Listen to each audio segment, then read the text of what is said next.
ચાલુ કરીએ.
સ્પોટલાઇટ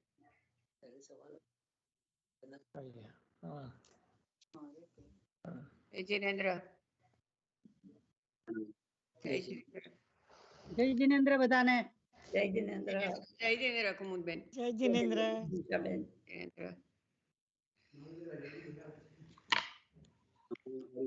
નમો સિદ્ધાનમ નમો આયર્યાણમ વજ્જાયાણમ નમો સર્વસાપુનમેષો પંચન્મુક્તારો સર્વ પાવપનાસનો મંગલાનમ ચ સર્વેસિં પરમં હવૈ મંગલમ વસગ્ગહરં પાસં પાસવંદામિકં મકરમુક્કં વિસર વિસનિનાસં મંગલકલ્યાણ આવાસં વિસર પુલિંગમન્तं કંઠે ધારી દોષય મનોતસ્સ ગહરો ગમારી વસામં ચિઠ્ઠો દુરેમંતો ઉજ્જપનામો દીબૌ ફલ હોય નરતિરી એસુ વિજીવા પાવંતી ન દુઃખ દોગતમ તો અસમ્મત્તે લધ્ધે ચિંતામણિ કપ્પપાય વબહિયે પાવંતી અવિઘ્નેનમ જેવા અયરા મરંઠાનમ યસંતુ મહાયસ ભક્તિ ભરણિ ભરેણ જેન તાદેવદિત્ય બોહિમ ભવે ભવે પાસ ચંદમ.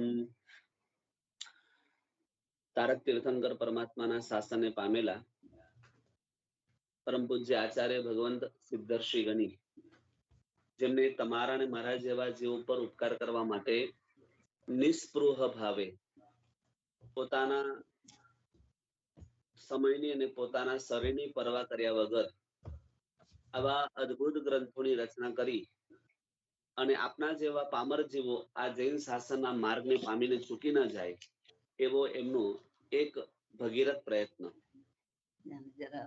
વિશ્વની 14 લોકની અંદર રહેલા જીવોની એનું પિક્ચર આવે મોટું.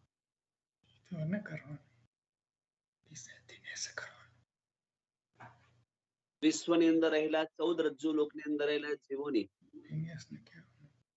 શાસ્ત્રના જ્ઞાન થકી આખા વિશ્વના જીવો જે સ્વરૂપે જીવી રહ્યા છે અને જે સ્વરૂપે જીવવું જોઈએ, આ બે પોતાની દ્રષ્ટિમાં દ્રષ્ટિપાત થતા અનેક જીવોને બચાવવા માટે, અનેક જીવો જૈન શાસને પામી શકે માટે સરસ મજાના ગ્રંથની આ રચના છે. સરસ મજાના પાત્રોની કલ્પના કરીને 8 પ્રસ્તવની અંદર આ બનાવેલો ગ્રંથ છેલ્લે સુસ્થિત મહારાજાની એ કૃપા દ્રષ્ટિ થકી સુસ્થિત મહારાજ જેવો બની એવા પ્રકારનો માર્ગ આ જૈન શાસનનો છે. અને નિષ્પુણ્ય જે જીવ છે એ આપના જેવો આત્મા છે. કદાચ એમ કહેવાય કે પુણ્યના યોગે આપણને ઘણું બધું મળ્યું છે, પરંતુ સદપુણ્યનો યોગ જે જોઈએ એ પ્રાપ્ત થયો છે કે નથી થયો એક બહુ મોટો પ્રશ્ન છે. કદાચ જીન મંદિરમાં જઈને દેરાસરમાં જઈને પૂજા સેવા કરી પણ લઈએ, એકાદ દિવસની અંદર 1, 2, 3, 4 સામાયિક પણ કરી લઈએ, સદવાંચન પણ કદાચ થઈ જાય, આ બધું જ શક્યતા છે. અને છતાં પણ જૈન શાસનની અંદર એવું કહેવામાં આવે કે આટલું બધું કરવા છતાં પણ એ આત્મા શાસનને પામ્યો છે કે નથી પામ્યો એક મોટો યક્ષ પ્રશ્ન છે. આપણે બધા પામ્યા છે એવું તો આપણને લાગે છે, કારણ કે આપણને જૈન ધર્મ ગમે છે, પાપ નથી ગમતું, ધર્મ ગમે છે, એટલે એવું તો લાગે છે કે આપણે પામેલા છે.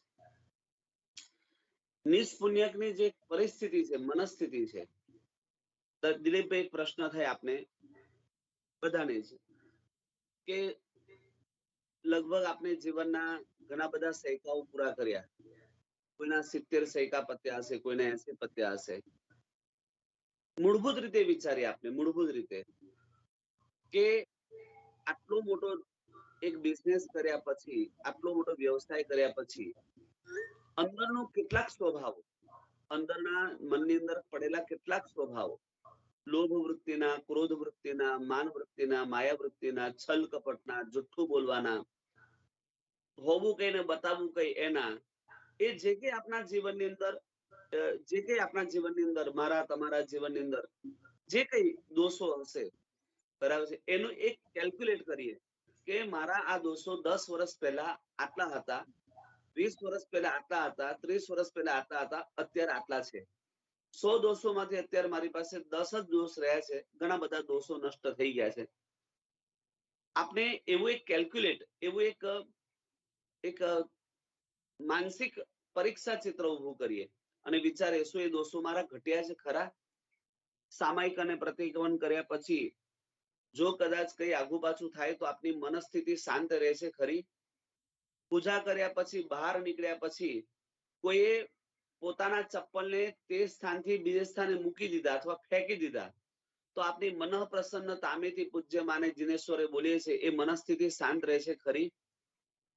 સામાયિક કે પ્રતિક્રમણ કરતા કરતા આપનું કટાશનું કોઈ હટાવી દીધું અને એ જગ્યાએ બીજાએ કોઈ કટાશનું પાથરી દીધું તો એ વ્યક્તિ પ્રત્યે આપનો સુહૃદ ભાવ ટકે છે ખરો?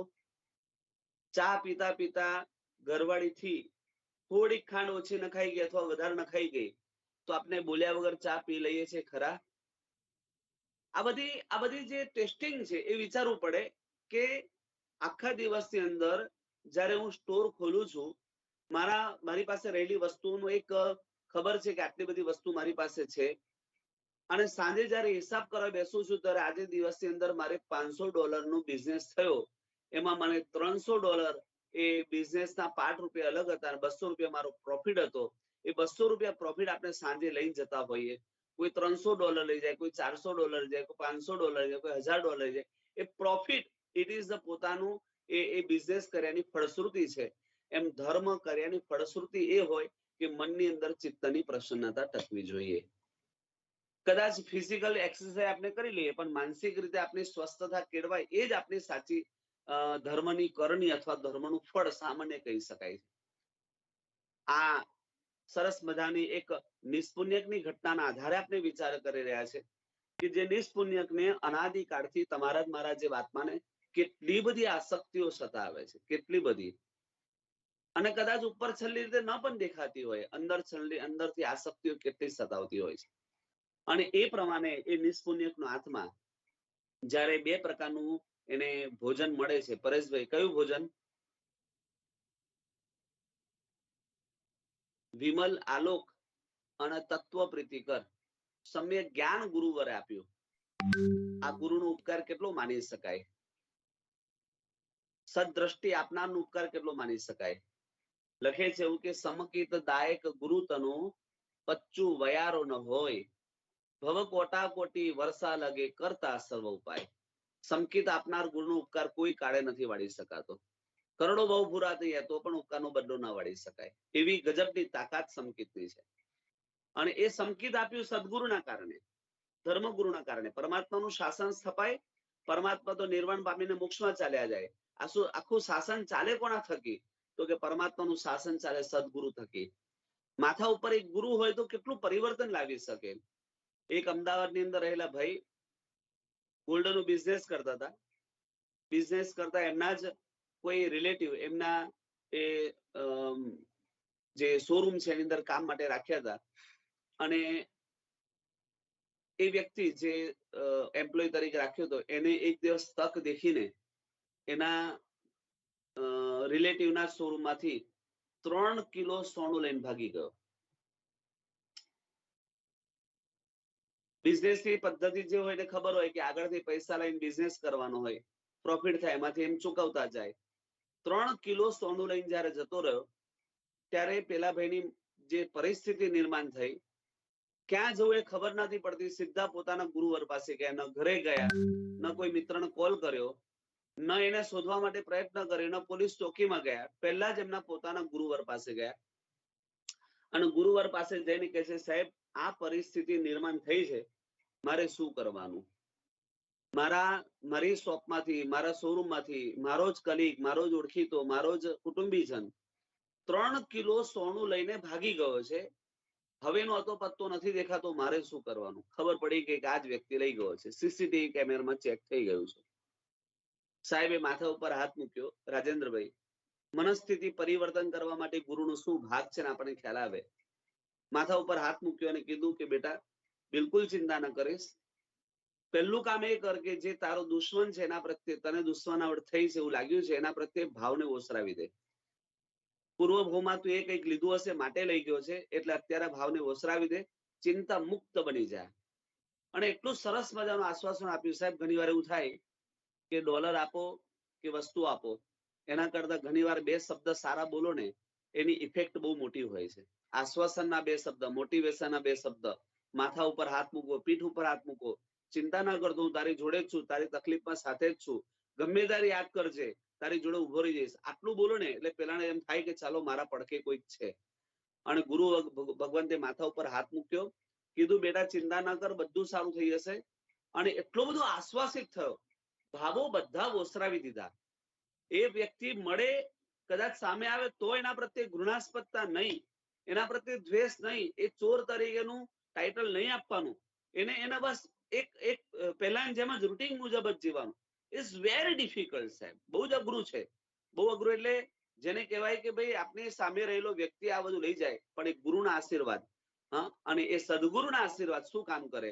એટલે કહેવાય છે કે ગગન મંડપ કે બીચ में हुआ है अमी का वासा, गगन मंडप के बीच में हुआ है अमी का वासा, सगुरा पीवत भर भर प्याला नगुरा जाय प्यासा. સગુરા પીવત ભર ભર પ્યાલા નગુરા જાય પ્યાસા.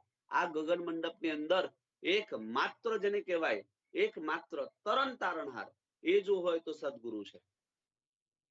અને આ ગગન મંડપ બીજ ઉવાહે અમિકા વાસ, અમૃતનો વાસ છે. સગુરા પીવત, જેના માથા ઉપર ગુરુ હોય ને સમજાવે કે આના અમૃત કહેવાય, આને ઝેર કહેવાય, આ બે વસ્તુનો ભેદ સમજાવે, સગુરા કહેવાય. સગુર એ સદગુરુ. સગુરા પીવત ભર ભર પ્યાલા નગુરા જાય પ્યાસા.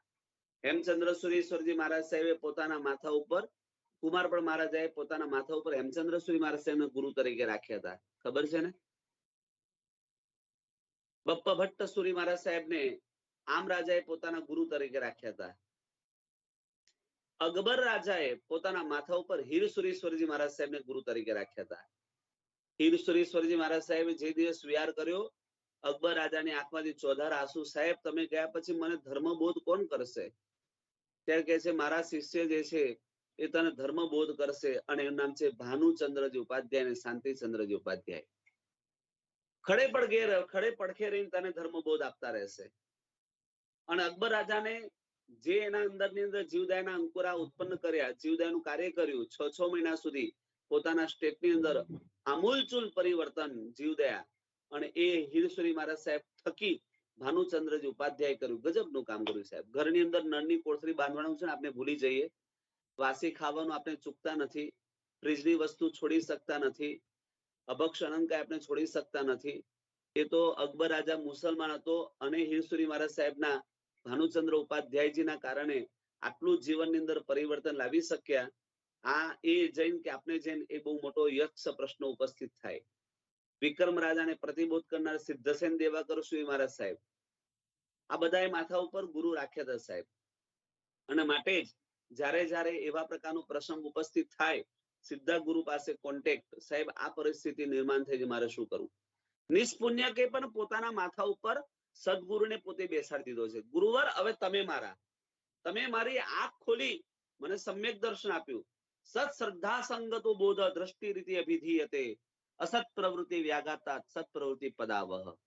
તમે એવી દ્રષ્ટિ, સત શ્રદ્ધા સંગતો બોધ, શ્રદ્ધા સહિતનો બોધ તમે મને આપ્યો છે. મારી બંને આંખ એ તમે અંજન લગાડીને ઉઘાડી છે. વિમલ આલોક અને તત્વ પ્રીતિકર એ પાણીથી મારું સમ્યક દર્શન સમ્યક જ્ઞાન નિર્મળ થયું. છતાં પણ એ ગુરુવર તમે મારા માથા ઉપર છો, વાત સાચી છે. અનાદિકાળના સંસ્કાર મારા જતા નથી, શું કરવું? હૈયે રુદન છે, હૈયે રુદન છે, આનંદનો પાર નથી.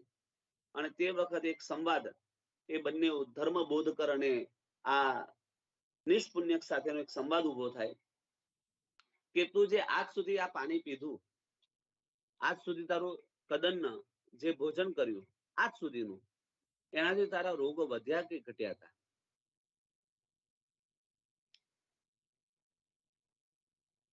નિષ્પુણ્ય કે અત્યાર સુધી જે કઈ ભોજન કર્યું, નિષ્પુણ્યક નું ઠીકરું એટલે શું રાજેન્દ્રભાઈ?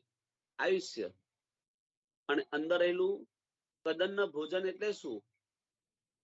વિષયની વૃત્તિઓ, જે વિષયો મનની અંદર પેદા થાય છે તે વૃત્તિઓ એ અંદરનું ભોજન છે.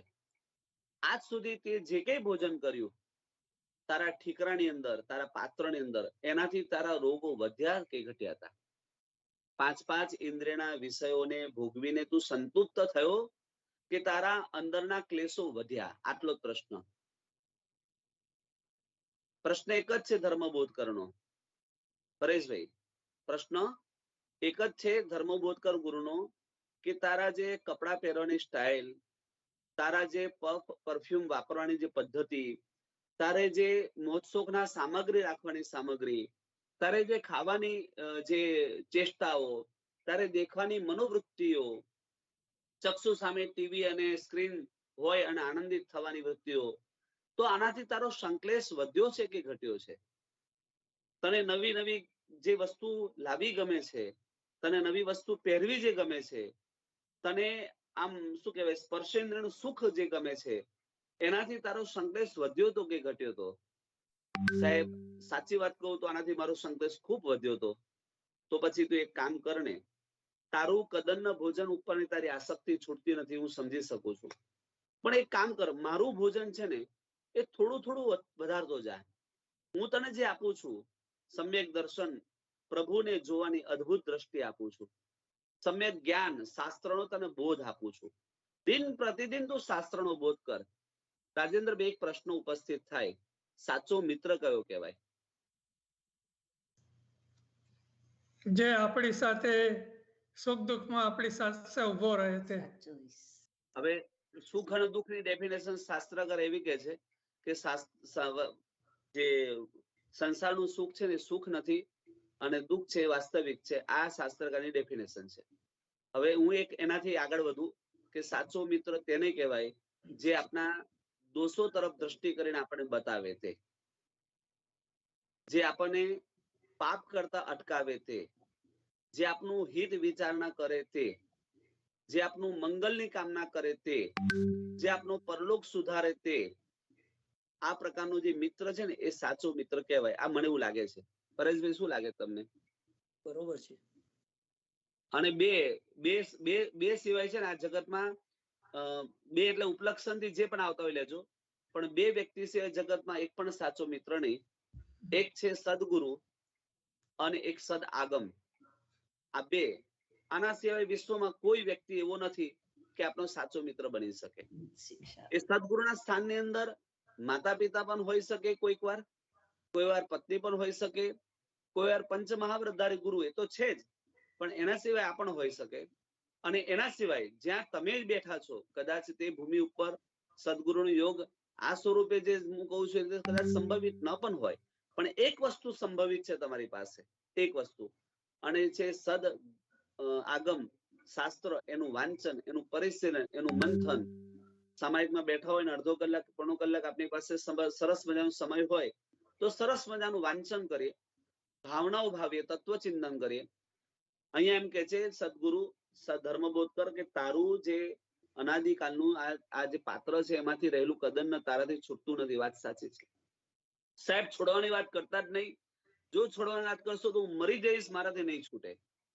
હા, એક બેનને ડોક્ટરે એટલું જ કીધું કે બેન તમારે 1 મહિના સુધી કઠોળ નથી ખાવાનું, તળેલું નહીં ખાવાનું, ઘી નહીં ખાવાનું, ગળપણ વાળી વસ્તુ નહીં ખાવાની, તીખું નહીં ખાવાનું. આ અમેરિકાની ધરતી ઉપર બનેલી ઘટનાની વાત કરું છું. અને અમે દેરાસરમાંથી બહાર નીકળ્યા અને એ બેન સામે મળ્યા.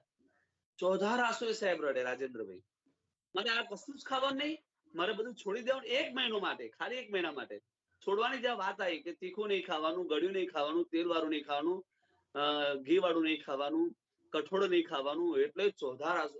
આપણી કેટલી બધી મનોવૃત્તિ કેવી! આ જે અંદરના 5 વિષયોના જે રાગ છે એ આપણાથી નથી છૂટતા.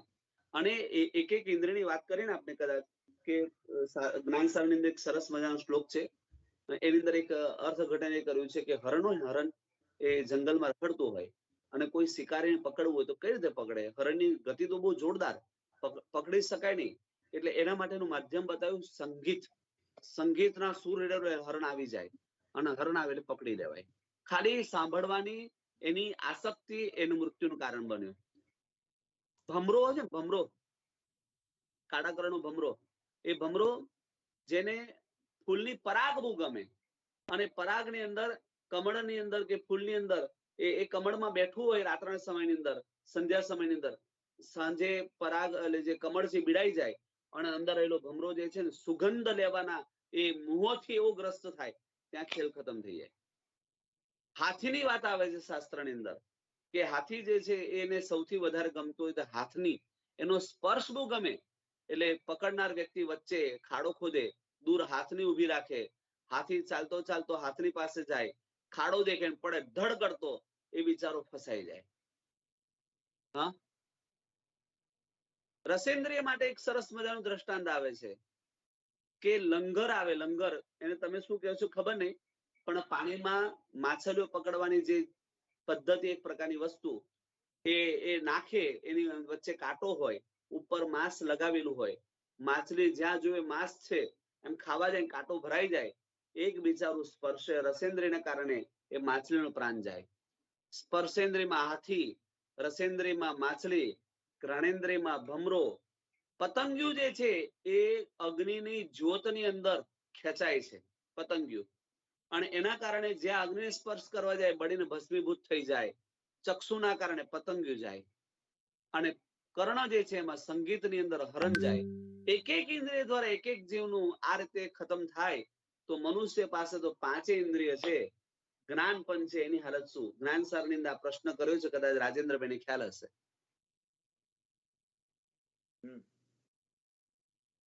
આવે છે ને રાજેન્દ્રભાઈ જ્ઞાન સારમાં? પતંગ મીન ભૃંગે ભ આમ કરીને શ્લોક આપેલો છે. તો સદગુરુના એટલે એ 56ને કહે છે કે ભાઈ આ મારું આ કદનનું શું કરું? તું ખા, અમારે ના નથી કેવી, પણ તું મારું વધારે કર, કારણ કે તું મૃત્યુની કલ્પનાથી દુઃખી થઈ જાય છે. આમ કરતા કરતા સાહેબ એનું જ્ઞાન દર્શન વધતા વધતા તદ્દયા નામની, શૈલેષભાઈ કોણ છે તદ્દયા?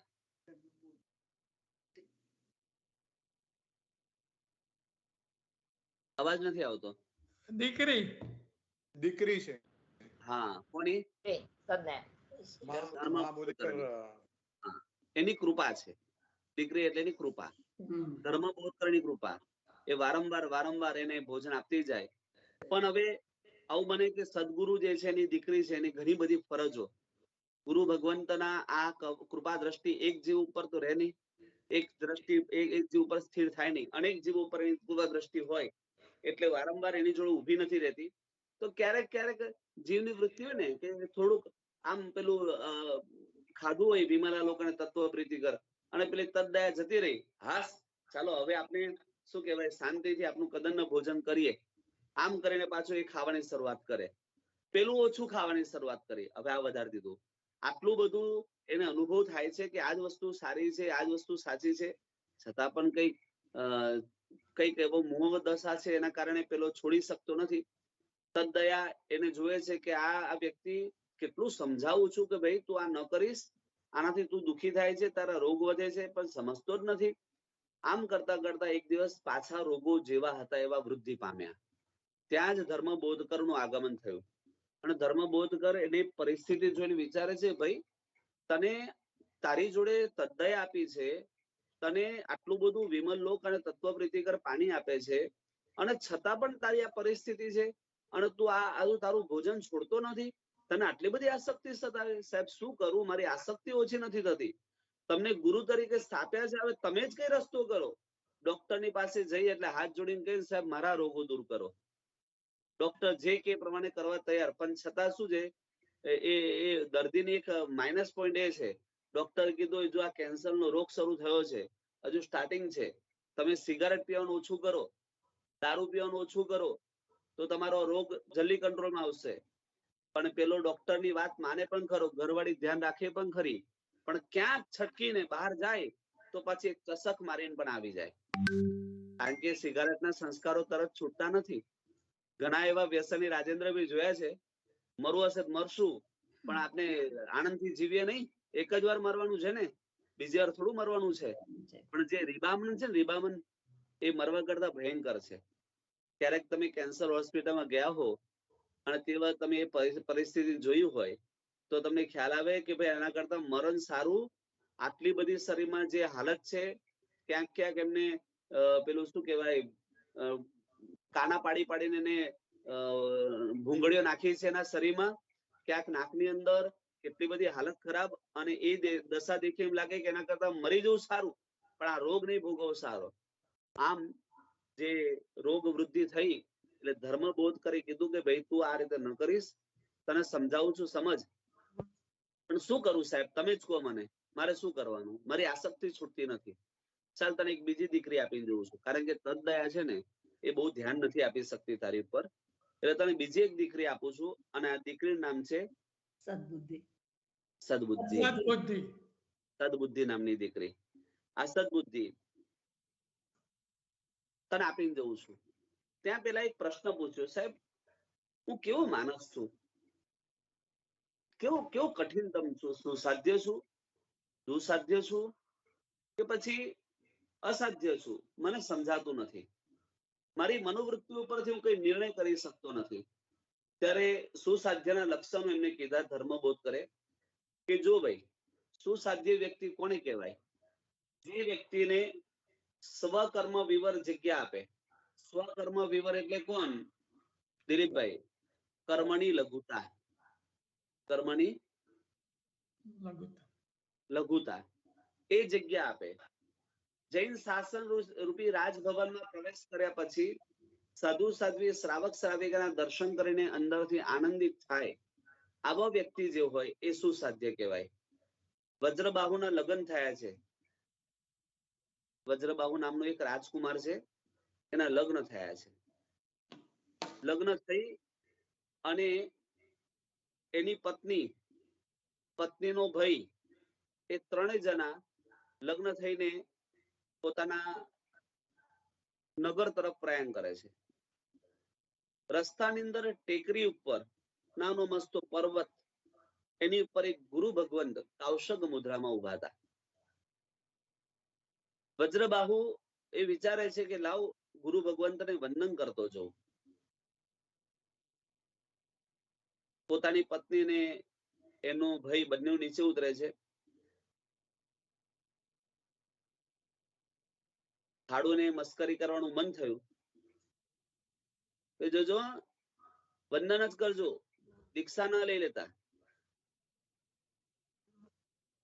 વજ્રબાહુ કહે છે ભાઈ તારી ઈચ્છા હોય તો દીક્ષા લઈ લો તમારી ઈચ્છા હોય તો. એને એમ હતું કે મારો આ જીજાજી છે એ તો આજે લગ્ન કર્યા છે, આજે થોડી દીક્ષા લેવાના હતા. સુસાધ્ય વ્યક્તિઓ કેવા છે, જેવા વંદન કર્યા, પેલા એ કટાક્ષ કર્યો અને કીધું કે ભાઈ હવે તારી આ જે બેન છે એને તું તારા ઘરે લઈ જા અને તું પણ તારા ઘરે ચાલ્યો જા. પણ કેમ? બસ કે તું એ કીધું ને દીક્ષા લેવાનું, મારા મનમાં દીક્ષા લેવાનું જાગી ગયું છે, હું અત્યારે જ લોજ કરું છું ને અત્યારે દીક્ષા લઉં છું. ના ના જીજાજી આવું નહીં કરતા. અરે ના શું, મનમાં ભાવ જાગ્યો છે, આ ભાવ જાગ્યો છે, છોડીશ નહીં. ગુરુ ભગવાનને વંદન કરી સાહેબ દીક્ષા આપો. ત્યાં જ ત્યાં લોજ, ત્યાં જ આપણે શું કહેવાય ઓઘો, ત્યાં જ એમને દીક્ષા. પેલો વિચાર કર મારી બેનનું કરશો શું? તો કે જો તારી બેન મારા પ્રત્યેની એટલે આર્યવર્ત છે, લાગણીશીલ છે, અને એમ લાગતું એ પતિવ્રતા છે તો મારા માર્ગે આવશે, અને નથી ગમતું એના માર્ગ તો તારી જોડે તારા ઘરે આવશે. સુસાધ્ય, શું સારી રીતે સાધી શકાય? વજ્રબાહુ, ત્યાં ને ત્યાં દીક્ષા સાહેબ. રાજ વૈભવ ઓછો નથી હોતો. આપણી પાસે 4 BHK ના મકાન હોય અને ફૂલ એસી અને ફૂલ હીટર હોય, બધી જ સગવડ હોય, ટેસ્લા ગાડી પણ હોય ને એપલ નો 12 આવેલો ફોન પણ હોય, રોલેક્સ ઘડિયાળ પણ હોય. આ બધા કરતા ચડિયાતું સુખ તો રાજભવન ની અંદર મંત્રી અને સંત્રીઓ ભોગવતા હોય. રાજાનું સુખ તો કેવું હોય, રાજકુમારનું સુખ કેવું હોય, કલ્પી પણ ન શકાય. પણ છતાં સુખ ઉપરથી દ્રષ્ટિ જયારે હતી અને તરત જ એ વજ્રબાહુ દીક્ષા લીધી, તે જ સમયે પેલી પત્ની વિચારે છે કે મારા પતિ જે માર્ગે જાય એ માર્ગે મારે જવું જોઈએ. અને ત્યાં પત્નીએ પણ દીક્ષા લીધી. એ પણ સુસાધ્ય હતી, તરત જ સાધી લીધું. ત્યારે પેલો સાડુ વિચારે છે કે આ 2 જણ દીક્ષા લીધી, હું ઘરે જઈશ, વિલખો પડીશ, સારું નહીં લાગે, અને આ માર્ગ સારો છે, લેવા દો માને પણ. અને એક વ્યક્તિના કારણે 3 વ્યક્તિ દીક્ષા લઈ લે. આમ નામ સુસાધ્યતા. ગુરુ ભગવાન પાસે ગયા હોય, પરેશભાઈ અમદાવાદમાં આવ્યા હોય ત્યારે, અને ખાલી એટલું કે પરેશભાઈ રાત્રિ ભોજન કરો છો? પરેશભાઈ કદાચ કે હા સાહેબ રાત્રિ ભોજન કરવું પડે છે. એક એક્ઝામ્પલ છે, કરવું પડે સાહેબ, શું કરું? એક નક્કી કરો, 12 તિથિ રાત્રિ ભોજન ત્યાગ કરો. હવે જો આપણે સુસાધ્ય હોય તો તરત જ ગુરુ ભગવંતની વાતને પૂર્વા પર વિચાર કરીને તરત જ સાહેબ આપ કહો છો મંજૂર છે, પણ કદાચ વિકલ્પ પણ આપો, અમારે સનસેટ કદાચ વહેલો થાય, મોડો થાય, આવું કઈ વિકલ્પ ઉભો થાય, કોઈ બહારગામ જવાનું થાય તો શું કરવાનું? તેને વિકલ્પો લઈ અને 12 તિથિ રાત્રિ ભોજનનો ત્યાગ કરી દઈએ આપણે, તો આપણે શું સાધ્ય સમજવાનું. ગુરુ ભગવંત તે સમયમાં બેઠા હોય, ઉપધાનનો તપ શરૂ થવાનો હોય, આપણે ખાલી 15 દિવસ 20 દિવસ કે મહિનો માટે આવેલા હોય. રાજેન્દ્રભાઈ ત્યાં ગુરુ ભગવાન એમ કે ઉપધાન તપ ચાલી રહ્યા છે, કમસે કમ 18 કરીને જાઓ. શું મનમાં ભાવ થાય? સાહેબ કેટલી યાત્રાઓ બાકી છે તમને ખબર છે? હજુ તો શંખેશ્વર જવાનું છે, પાલિતાના જવાનું છે, હજુ ગિરનાર બાકી છે, મહુડીના દર્શન કરવાના બાકી છે, સાહેબ તારંગા જોયું નથી એ જોવું છે. આ 20 દિવસની અંદર સાહેબ 150 તીર્થો કરવાના છે. તમે ઉપધાનમાં બેસાડી દેશો તો કેમનું થશે? દિલીપભાઈ શું ભાવ જાગે? નહીં બોલો? શું વાત કરો? અઢાડી કરવાની વાત સાચી છે, પણ એટલી તાકાત હોવી જોઈએ. તાકાત છે મારે તમારી ગમે તો તાકાત તો છે. તાકાત તમારી મારી કામ ન કરે, તાકાત ગુરુ કૃપાની કામ કરે.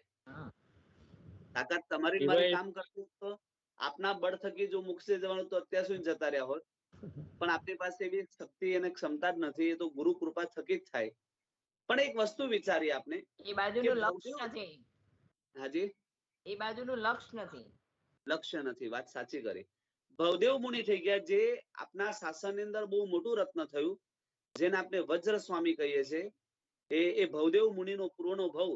ખાલી રાજેન્દ્રભાઈ પોતાના ભાઈ મહારાજ એક ગામમાં, જો ઘટના જોજો, એ ભાઈ મહારાજ ગામની અંદર આજે આવ્યા છે, ત્રિવેણી સંગમ છે. આજે ભાઈ મહારાજનું ગામની અંદર આગમન થયું, દીક્ષા લીધી તેમના ભાઈ મહારાજે. ભવદેવના એ જ દિવસે લગ્ન હતા શૈલેષભાઈ, એ જ દિવસે લગ્ન. લગ્નના મનોરથ કેવા હોય તો આપણે જાણીએ છીએ. અત્યારે આપણે યાદ કરીએ દિવસો તો ગલગલિયા થઈ જઈએ. વાહ ક્યા દિન થે વો, શાદી કે લીએ નિકલે થે, આમ આનંદિત થઈ જઈએ. અને ભવદેવના એ દિવસે લગ્ન, ગુરુ ભગવાનનું આગમન. હવે ગુરુ ભગવાન લગ્ન થયા પછી હજુ તો પેલું કહેવાય ને કે મીંઢળ નથી નીકળ્યું, છેડાછેડી છૂટ્યા છે માળ. અને ત્યાં ધર્મ લાભ કરીને પોતાના ભાઈ મહારાજ ઘરમાં ગોચરી માટે પધારે છે. ગોચરી વરાવે છે, અને વરાવ્યા પછી ભવદેવને કહે છે તું શું મને મૂકવા નહીં આવે ઉપાશ્રય સુધી? આવું ને સાહેબ, કેમ નહીં? હાથમાં પાત્રું આપે છે કેતુલભાઈ, અને એ પાત્રું આપીને એ પાત્રું પકડતા પકડતા ઉપાશ્રય સુધી પહોંચે છે. ભવદેવ મુનિના ભાઈ મહારાજને, ભાઈ એટલે દીક્ષિત થયેલા ભાઈને એમના ગુરુ મહારાજ પૂછે છે ભાગ્યશાળી આ કોણ છે? ત્યારે કે સાહેબ આ જે વ્યક્તિ છે મારો સાંસારિક ભાઈ છે, અને એ દીક્ષા લેવાની ઈચ્છા કરી છે ને માટે અહીંયા સુધી આવ્યો છે.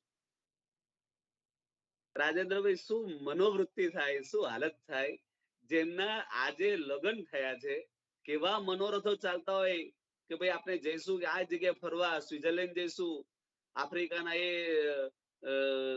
જંગલોની અંદર સફારી કરીશું, ક્યાંક આપણે લાસ વેગાસ જવાનું વિચારતા હોય, કેટલા મનોરથ ચાલતા હોય લગ્નના દિવસોમાં, તો કેટલા પ્લાનિંગો થયા હોય, અને પેલા એમ કહેતા હોય કે સાહેબ આ તો જો કે આપની કલ્પના કરીએ છીએ, એમનામાં તો તે સમય ફરવાનું એવું હતું નહીં, પણ આ સાહેબ મારો ભાઈ દીક્ષા લેવા માટે આવ્યો છે, ત્યારે ભાવદેવ એક શબ્દ બોલી શકતા નથી, એક શબ્દ નહીં.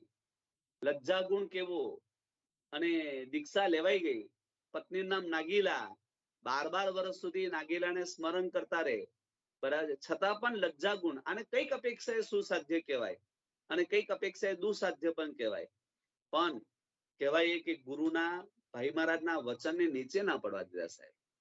આ સુસાધ્ય જેવું કેવા હોય, આમ અઢાર્યું એમ કે દિલીપભાઈ મારી તાકાત નથી. સાહેબ આપની તાકાત કયા દિવસે હતી? આ તો ઠીક છે આપણે આટલું ધર્મ પામતા થયા, બાકી શક્તિ અઠ્ઠાઈ કરવાની હોય ને તો પણ આપણે નૌકારસીથી આગળ વધી ન શકીએ, આપણી મનની ભાવના હોય. ના, સંવત્સરી દિવસ છે, ભલે એક ઉપવાસ કરવો જોઈએ, પણ મારી તાકાત નથી. આ બીપીની દવા લેવાની, આ કોલેસ્ટ્રોલની દવા લેવાની, આ ડાયાબિટીસની દવા લેવાની, માથું ચડશે, પ્રતિદિન સારું નહીં થાય, મજા નહીં આવે, એના કરતા જવા દો ને, નથી કરવું. આમ કરીને પાછા ઠપ કરતા પાણી બેસી જઈએ. હા, ઉપવાસ કરવાના મનોરથ આગલા દિવસ કર્યા હોય ને, રાતથી ઉપવાસ શરૂ થઈ જાય આપનો, અને સવારે નોકારસી ઉપર બેઠા જ હોઈએ. કોઈ પૂછે ને આપણને શરમ આવે, શું કર્યું તું? ભાઈ જવા દો ને, નહીં કેવું આજે, કહેવાય એવું નથી, બહુ તકલીફ છે, બરાબર. એક સુસાધ્ય વ્યક્તિઓ, એને ગુરુ ભગવાન સમજાવે છે, આ રાજભવન દેખીને આનંદિત થઈ જાય, એ બધા સુસાધ્ય જીવો છે. તો દુસાધ્ય કોને કહેવાય સાહેબ?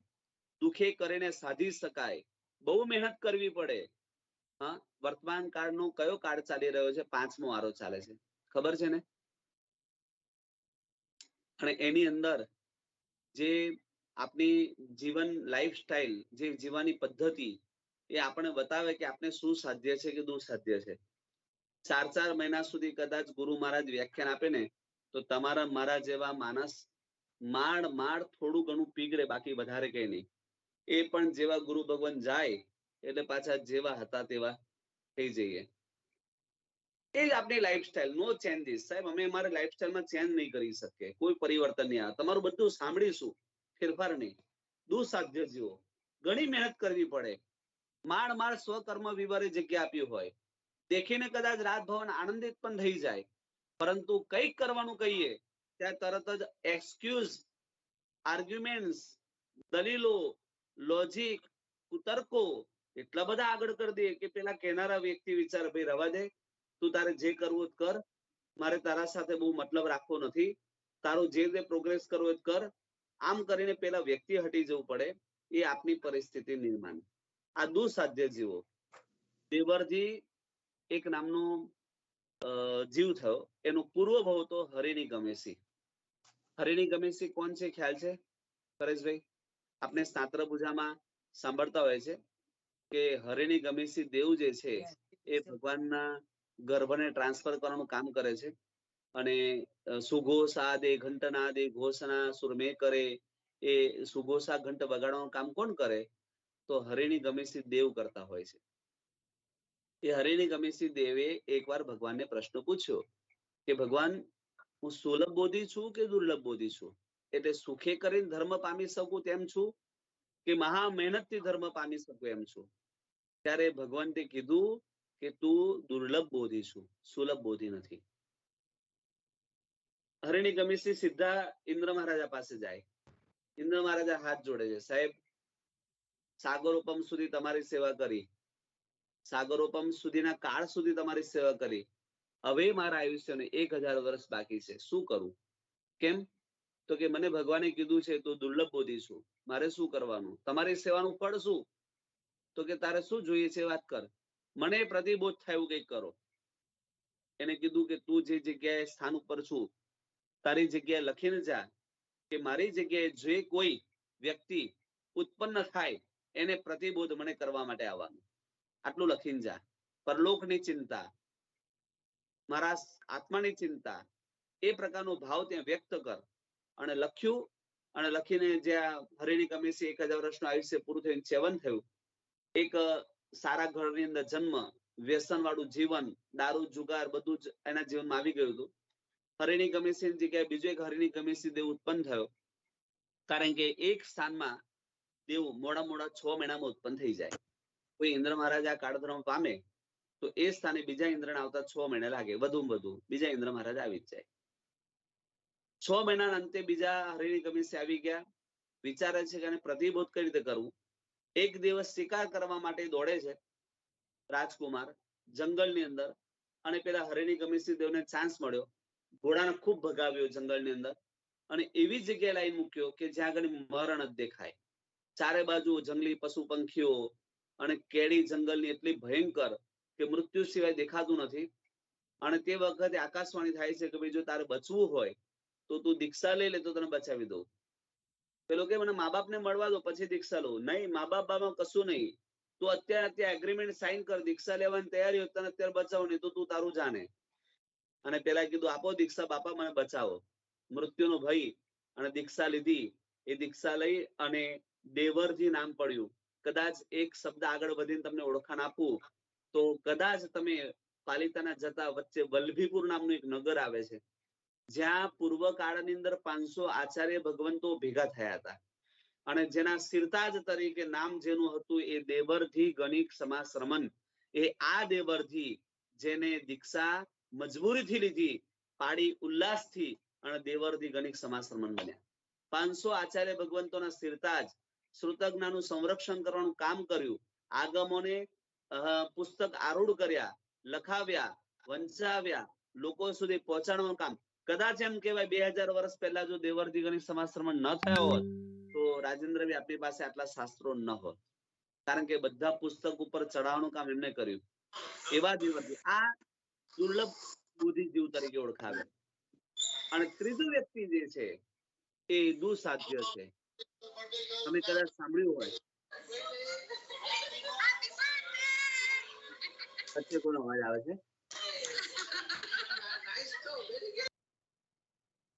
ઓકે, તો ત્રીજો વ્યક્તિ દુસાધ્ય કીધો કે જેને ઘણી મહેનત કરો, અરે અસાધ્ય છે, ઘણી મહેનત કરો, ગમે એટલો પ્રયત્ન કરો તો પણ ફેરફાર ના થાય.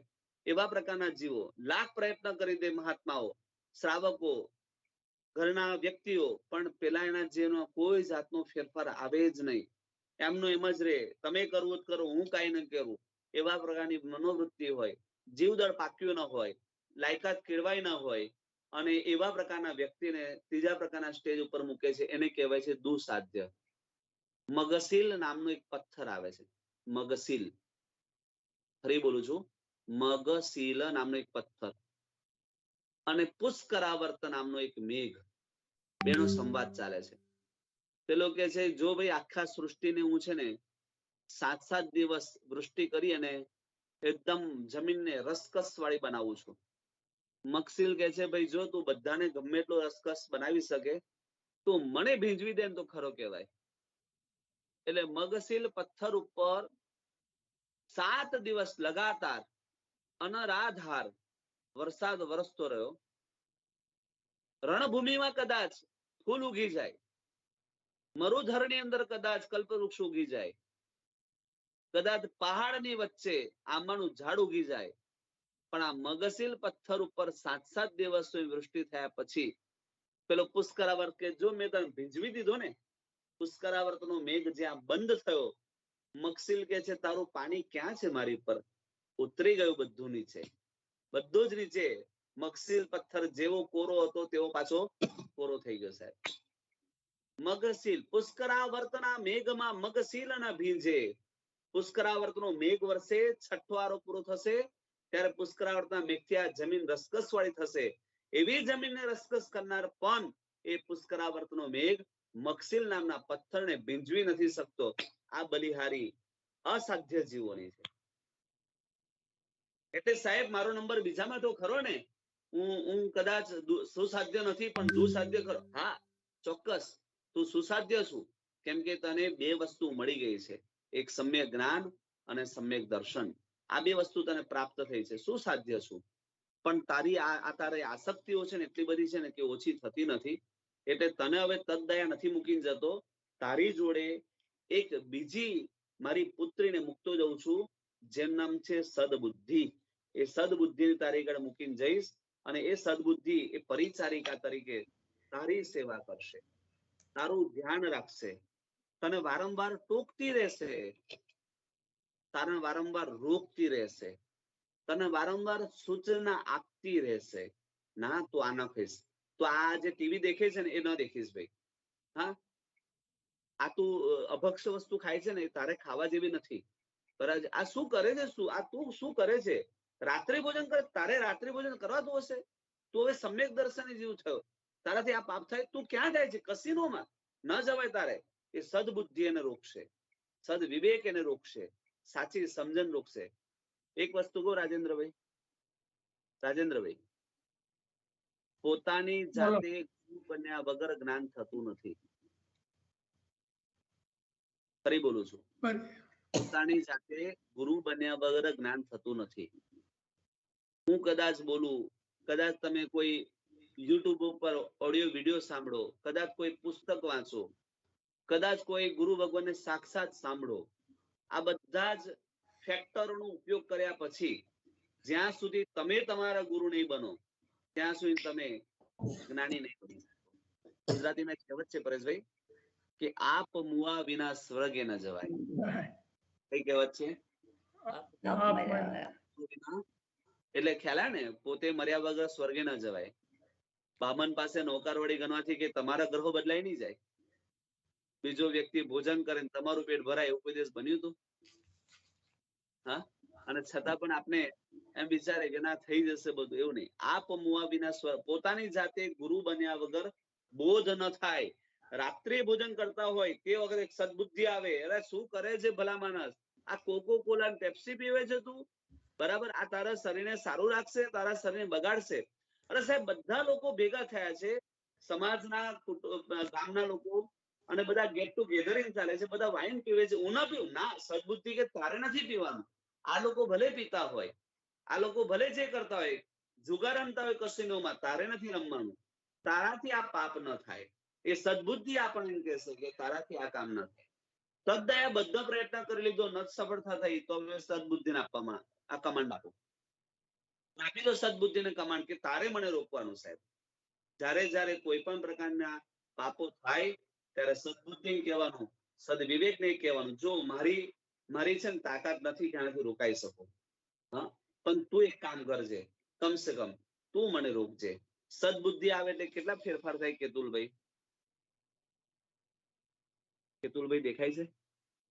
નથી દેખાતા? ચાલો કહેવાય. સદબુદ્ધિ આવે એટલે કેટલા ફેરફાર થાય? સૌથી પહેલા સુખ પ્રત્યેની એની લોલુપતા ઘટે. એક, દુઃખમાં દિન ન બને. કદાચ કોઈ આપત્તિ આવી જાય, કોઈ તકલીફ આવી જાય તો દિન ન બને. કોઈ એવા પ્રકારની મુશ્કેલી સર્જાઈ જાય તો તેઓ પોતે એકદમ અંદરથી બેબાકડો બની જેવું ના થાય. હિત શું છે એ વિચારણા કરે. મારું કલ્યાણ શેમાં છે? આ કરીશ તો મારું કલ્યાણ છે, આ કરીશ તો કલ્યાણ નથી. અહિતથી છૂટવાનો પ્રયત્ન ચાલુ થઈ જાય. હા, વિચારોની અંદર નિર્મલતા આવતી જાય, અને છેલ્લે ધર્મ પ્રત્યેનો રાગ સહજ બનતો જાય, દેવગુરુ પ્રત્યેનું આકર્ષણ પેદું થાય, અને સૌથી મોટી વસ્તુ એ થાય કે પરોપકારની વૃત્તિ સદબુદ્ધિના કારણે પેદા થાય. આટલા ગુણો સદબુદ્ધિના છે. ફરી બોલું છું, વિવેક દ્રષ્ટિ પેદા થાય, સુખ પ્રત્યેની લોલુપતા ઘટતી જાય. ચાલો કમસે કમ આજે આઠમ છે, હું લીલોતરીનો ત્યાગ કરું, સદબુદ્ધિ દ્વારા થઈ શકે છે. આજે આઠમ છે, હું વાસી ભોજનનો ત્યાગ કરું, આ સદબુદ્ધિનો પ્રભાવ છે. આઠમ છે, આજે મારે કોઈ પણ પ્રકારનું અભક્ષ વસ્તુ નથી ખાવી, આજે મારે કોઈ અનીતિ નથી કરવી, આજે મારે જુઠ્ઠું નથી બોલવું. આવા પ્રકારનો પ્રભાવ એ સદબુદ્ધિનો છે. અને સદબુદ્ધિ જ્યાં આવતી જાય ત્યાં પાપ વૃત્તિ ઘટતી જાય. ક્ષણેક સદબુદ્ધિ આપણે કામ કરે. એટલે તો યોગ દ્રષ્ટિ સમુચ્ચયમાં લખ્યું કે સત્શ્રદ્ધા સંગતો બોધ દ્રષ્ટિ રીતે અભિધીયતે. શ્રદ્ધા સહિત તો બોધ અને દ્રષ્ટિ કહેવાય. અને આ સદદ્રષ્ટિ જે છે ને એ સદબુદ્ધિ છે. હિત અને અહિત તરફ એનું વલણ સુધરતું જાય, હિત તરફ વળતો જાય, અહિત તરફથી પાછો નીકળતો જાય. વિચારોની અંદર નિર્મલતા આવતી જાય, પવિત્રતા આવતી જાય, પરલોક તરફ દ્રષ્ટિ વધતી જાય, દેવગુરુ પ્રત્યેની એની જે આસ્થા છે એ જબરદસ્ત વધે અને પરોપકાર એના જીવન અંદર વધી જાય. આ સદબુદ્ધિ આવેલું છે એનું એક ટેસ્ટિંગ છે. મારામાં સદબુદ્ધિ આવી છે એનો આ પ્રભાવ છે કે સદબુદ્ધિ હવે વારંવાર સદબુદ્ધિ પોતાની જોડી જ રહે છે. અને સદબુદ્ધિ અને હવે ચાલે છે કોનો સંવાદ? તો કે આ નિષ્પુણ્યકનો. એક પ્રશ્ન પૂછે શૈલેષભાઈ, હું તમને એક પ્રશ્ન પૂછું, પછી એ સદબુદ્ધિ પ્રશ્ન પૂછશે, નિષ્પુણ્યક પ્રશ્ન પૂછશે. મારા પ્રશ્નમાં એકલા શૈલેષભાઈ છે એવું નથી, રાજેન્દ્રભાઈ છે એવું નથી, પરેશભાઈ છે એવું નથી, બધા જ છે. પણ અત્યારે સ્ક્રીન સામે જે દેખાય છે ને એને ધ્યાનમાં રાખીને પ્રશ્ન પૂછું. તો કેતુલભાઈ હવે દેખાય છે? જેટલું આપણે મળ્યું છે એ બધામાં પુરુષાર્થ કારણ છે કે પુણ્ય કારણ છે? પુણ્ય. પુણ્ય પુણ્ય કારણ છે. બંને બંને કારણ. એટલે મેં બરાબર મહેનત કરી, બરાબર માસ્ટર્સ કર્યું, એજ્યુકેશન બરાબર લીધું, મારી બુદ્ધિએ બરાબર મેં લાઈન પકડી, અને આ લાઈન પકડી તો બહુ જ ફાયદો થયો. મને સારામાં સારી જોબ મળી ગઈ, મારો વર્ષે $1.5 લાખ $2 લાખ પગાર થઈ ગયો, કંપની તરફથી ક્વાર્ટર્સ પણ મળી ગયું. આ બધી મારી મહેનતનું ફળ છે. જો આ પ્રમાણે બુદ્ધિપૂર્વક ને કાર્ય ન કર્યું હોત તો આવું મને ફળ ન મળે. બહુધા 788 કરોડની દેશની વસ્તી, એટલે 7 અબજ અને 88 કરોડ દેશની વસ્તીમાં મેજોરિટી વ્યક્તિઓની એક થોટ છે કે ભાઈ હું મારી મહેનતથી આગળ આવ્યો છું,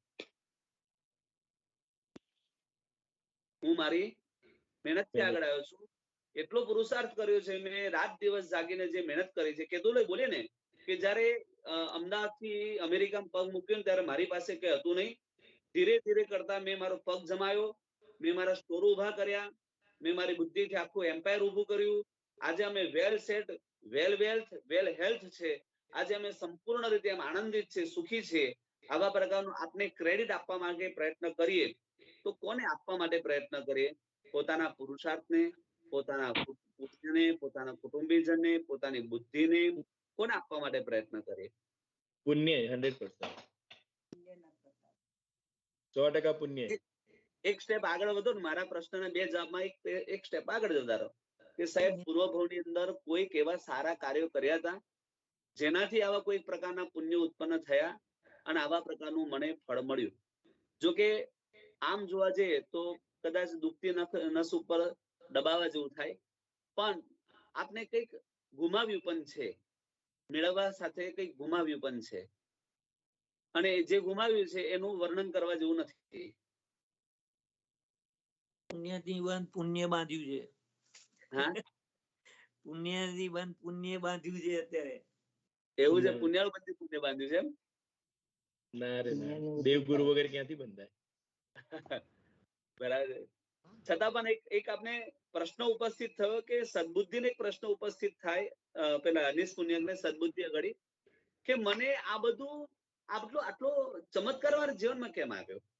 મારી તો કઈ કલ્પના નથી. જે રીતે હું મારું જીવન જીવતો હતો, મને તો એમ લાગતું હતું કે એ વૃક્ષ નીચે બેસીને જે આપણે પેલું ફાટેલી ચાદર હોય એની પર સૂતો હોય, અને મારી પાસે રહેલા ફાટેલા તૂટેલા કપડાનું ઓશીકું બનાવેલું હોય, અને આ જે પાત્ર છે એમાં ગંધાતું દુર્ગંધી વર્ષો જૂનું ભોજન ઇન્દ્રિયનું સુખ એ પડ્યું હતું, એ ખાતો હતો, અને અંદરથી રોગ વધ્યા કરતા, પણ મને ખબર નહીં આના પ્રત્યે બહુ આસક્તિ હતી, એ ઓછી નથી થતી. પણ શું થયું ખબર ના પડી કે આ 2 ભોજન લીધું અને એના પછી તો આમૂલચૂલ પરિવર્તન આવ્યું.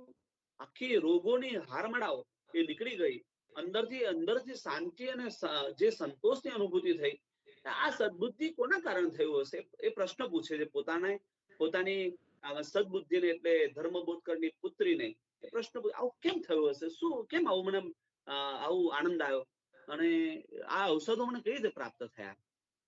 એને જવાબ આપે છે સદબુદ્ધિ કે કોઈ પણ વસ્તુ વિશ્વમાં એ આપણે જે મળે છે એ ત્યારે જ મળે કે જ્યારે આપણે એને પૂર્વભવમાં સદવ્યય કર્યો હોય. જે વસ્તુ આપણે કોઈને આપી હોય એ વસ્તુ આપણને મળે.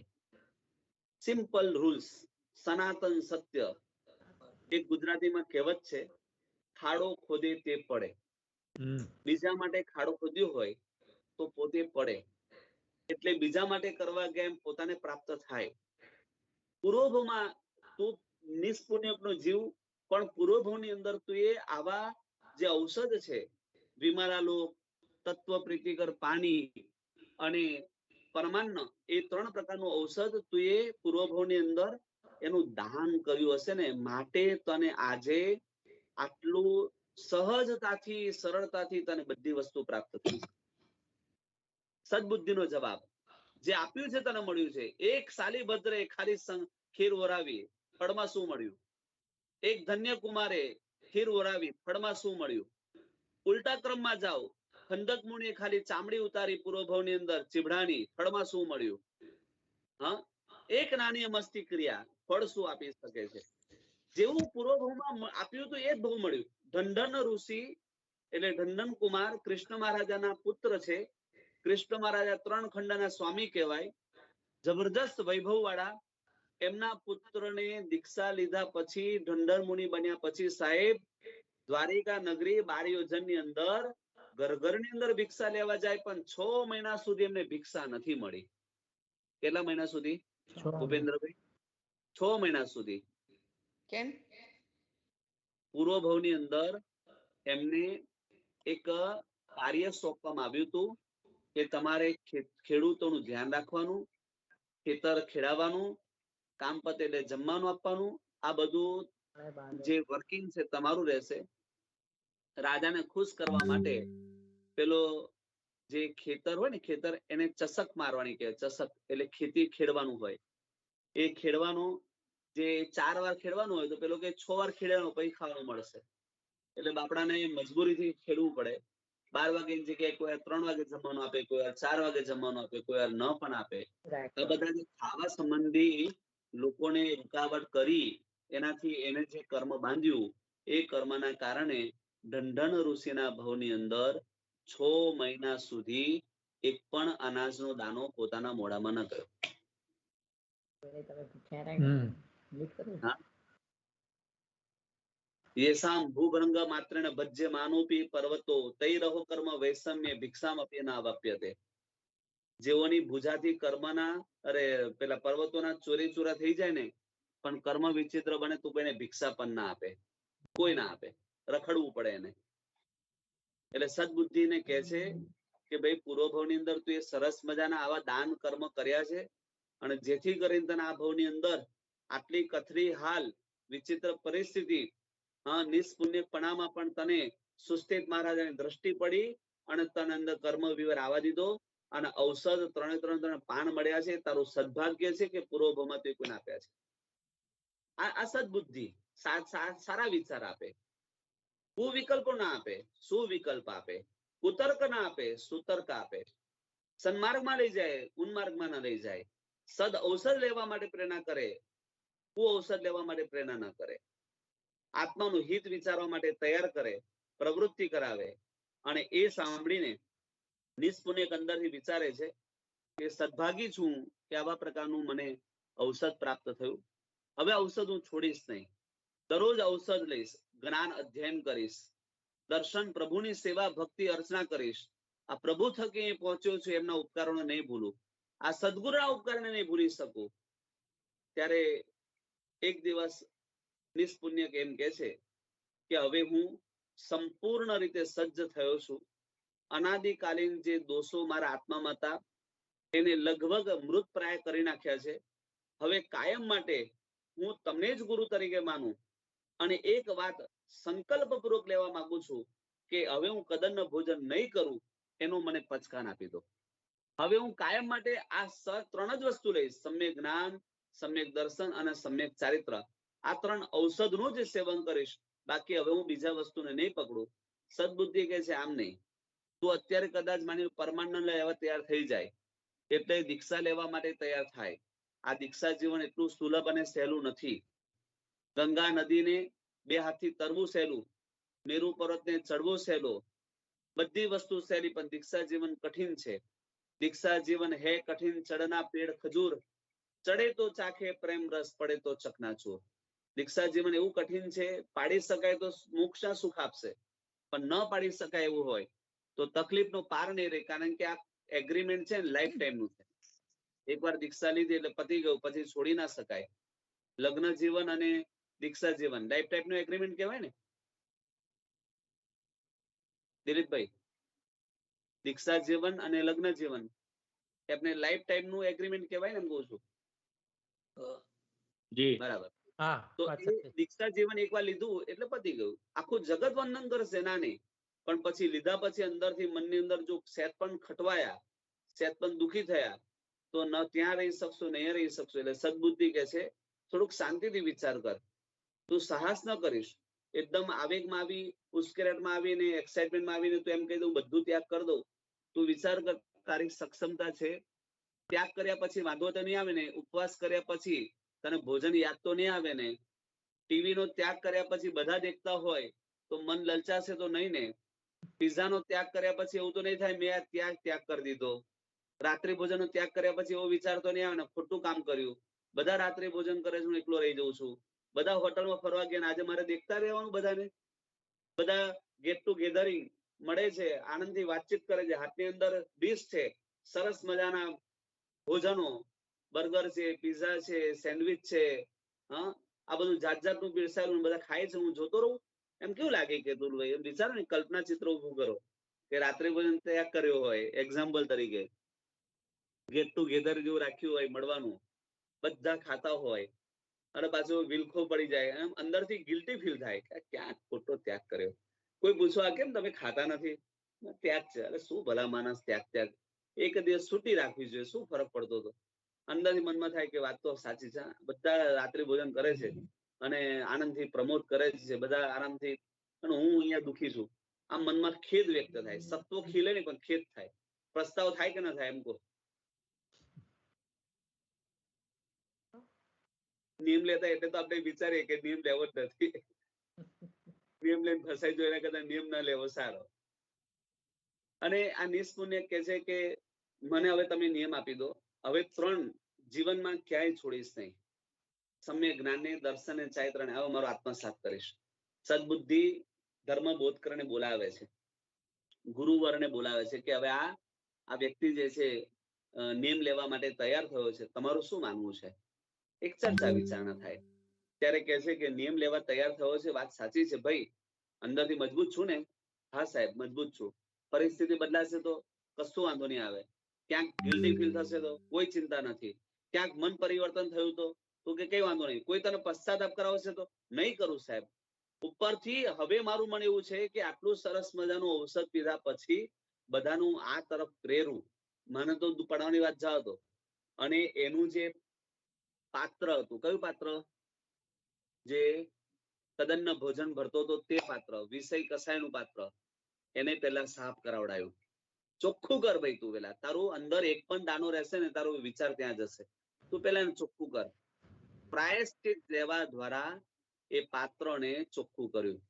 સૌથી મોટી વસ્તુ કેવી? પાપ કરવી તે નહીં, પાપની પશ્ચાતાપ થવો તે. અને પાત્ર એકદમ પ્રાયશ્ચિત ગુરુએ આપવા દ્વારા ચોખ્ખું કર્યું, અને પાત્રની અંદર પરમાનંદ એ જે ખીર છે એ ગુરુવરે અંદર ઢાળ્યું, અને ત્યાં આગળ એની દીક્ષા જીવન, એનો અભ્યુદય, દેશવૃત્તિ અને સર્વવૃત્તિ સ્વરૂપ 2 પ્રકારના જીવનો એના જીવનની અંદર પ્રાદુર્ભાવ થાય, અને એ દિવસનો કંઈક નવો સૂર્યોદય થયો. આજે કંઈક અનુભૂતિ નવી થાય છે. આજે તો ચક્રવર્તી કરતા પણ વધારે સુખની અનુભૂતિ થાય છે. આજે તો રાજેશ્વર કરતા પણ આજે કંઈક અલગ પ્રકારનો આનંદ વ્યક્ત થાય છે. સાહેબ આજે કંઈક મને બહુ મજા આવે છે. આમ અંદરથી જે ભાવ થાય, હા એ પરમાનંદ આવે અને પીવે છે જ્યાં ઘડી, એમ જે સંતૃપ્તિ થઈ છે, આનંદ થયો, અવર્ણનીય, અકલ્પનીય એવો આનંદ. ચક્રવર્તીને જે સુખ ન થાય તે સુખ સાધુ ભગવંતને, એમ લખે છે જ્ઞાનસારની અંદર આવી ગયું છે. રાજેન્દ્રભાઈ કદાચ ખ્યાલ હોય તો લગભગ 3જા કે 4થા જ્ઞાનસારમાં જ આવે છે કે પહેલા મહિને સાધુની જે લેસ્યા છે એ વ્યંતર જેવી હોય છે, સુખની, આનંદની. બીજા મહિને જે લેસ્યા હોય છે મનના પરિણામ, એ જ્યોતિષ કે ભવનપતિ જેવા છે. 3જા મહિને જ્યોતિષ જેવા છે. 4થા મહિને પહેલા દેવલોક જેવા છે. એમ 12મા મહિને જે સાધુના મનના શુભ પરિણામ એ વૃદ્ધિ થતા થતા થતા અનુત્તરવાસી દેવોના જે સુખાકારી પરિણામ છે, સંતોષના પરિણામ છે, એના પરિણામને 12મા મહિને સાધુ ઓવરટેક કરી જાય. એટલી સરસ મજાની શુભ લેસ્યાઓ એ પ્રગટ થાય. 6 પ્રકારની લેસ્યાઓ છે: કૃષ્ણ, નીલ, કાપોત, તેજો, પદ્મ અને શુક્લ. 6 લેસ્યા નામ કદાચ સાંભળ્યા હશે પરેશભાઈ. કૃષ્ણ, નીલ, કાપોત, તેજો, પદ્મ અને શુક્લ. મનના શુભ વિચારો દિન પ્રતિદિન વૃદ્ધિ થાય સાધુ જીવનની અંદર.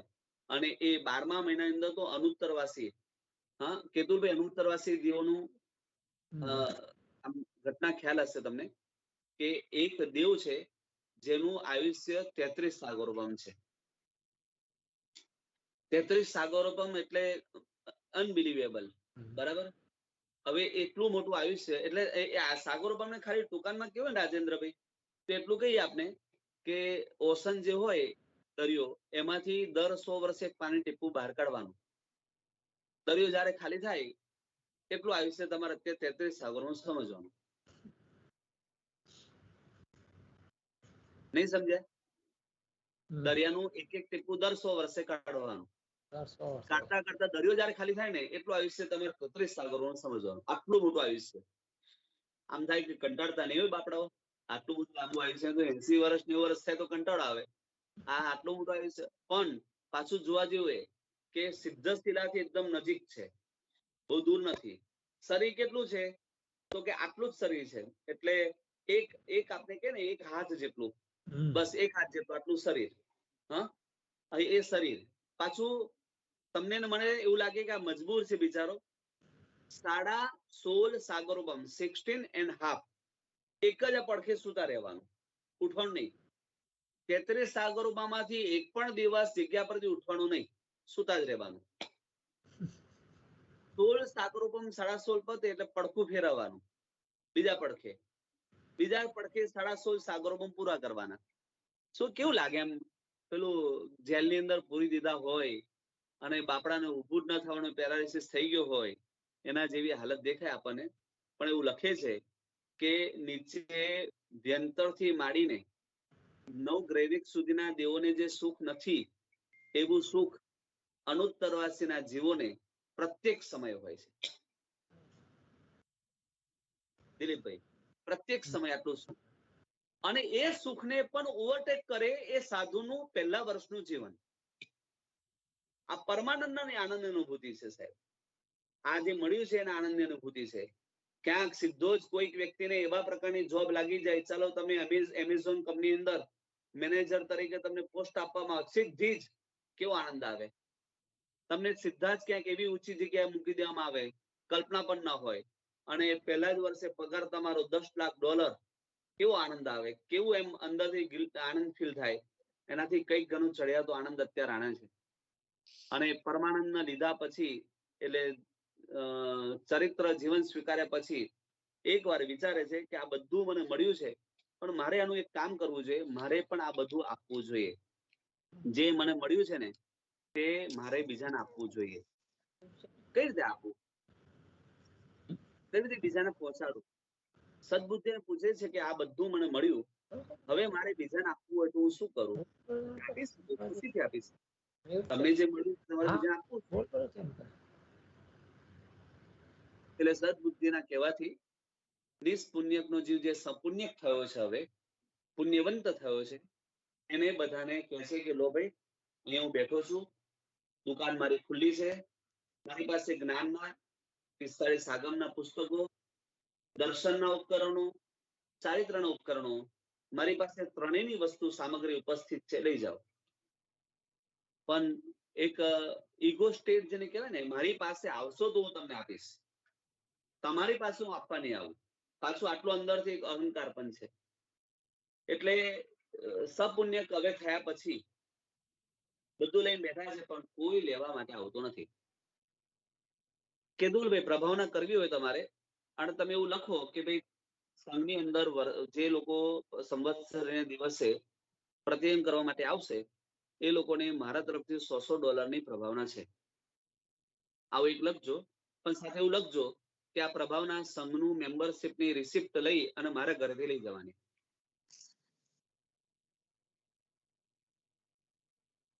કોઈ ના આવે. કોઈ ના આવે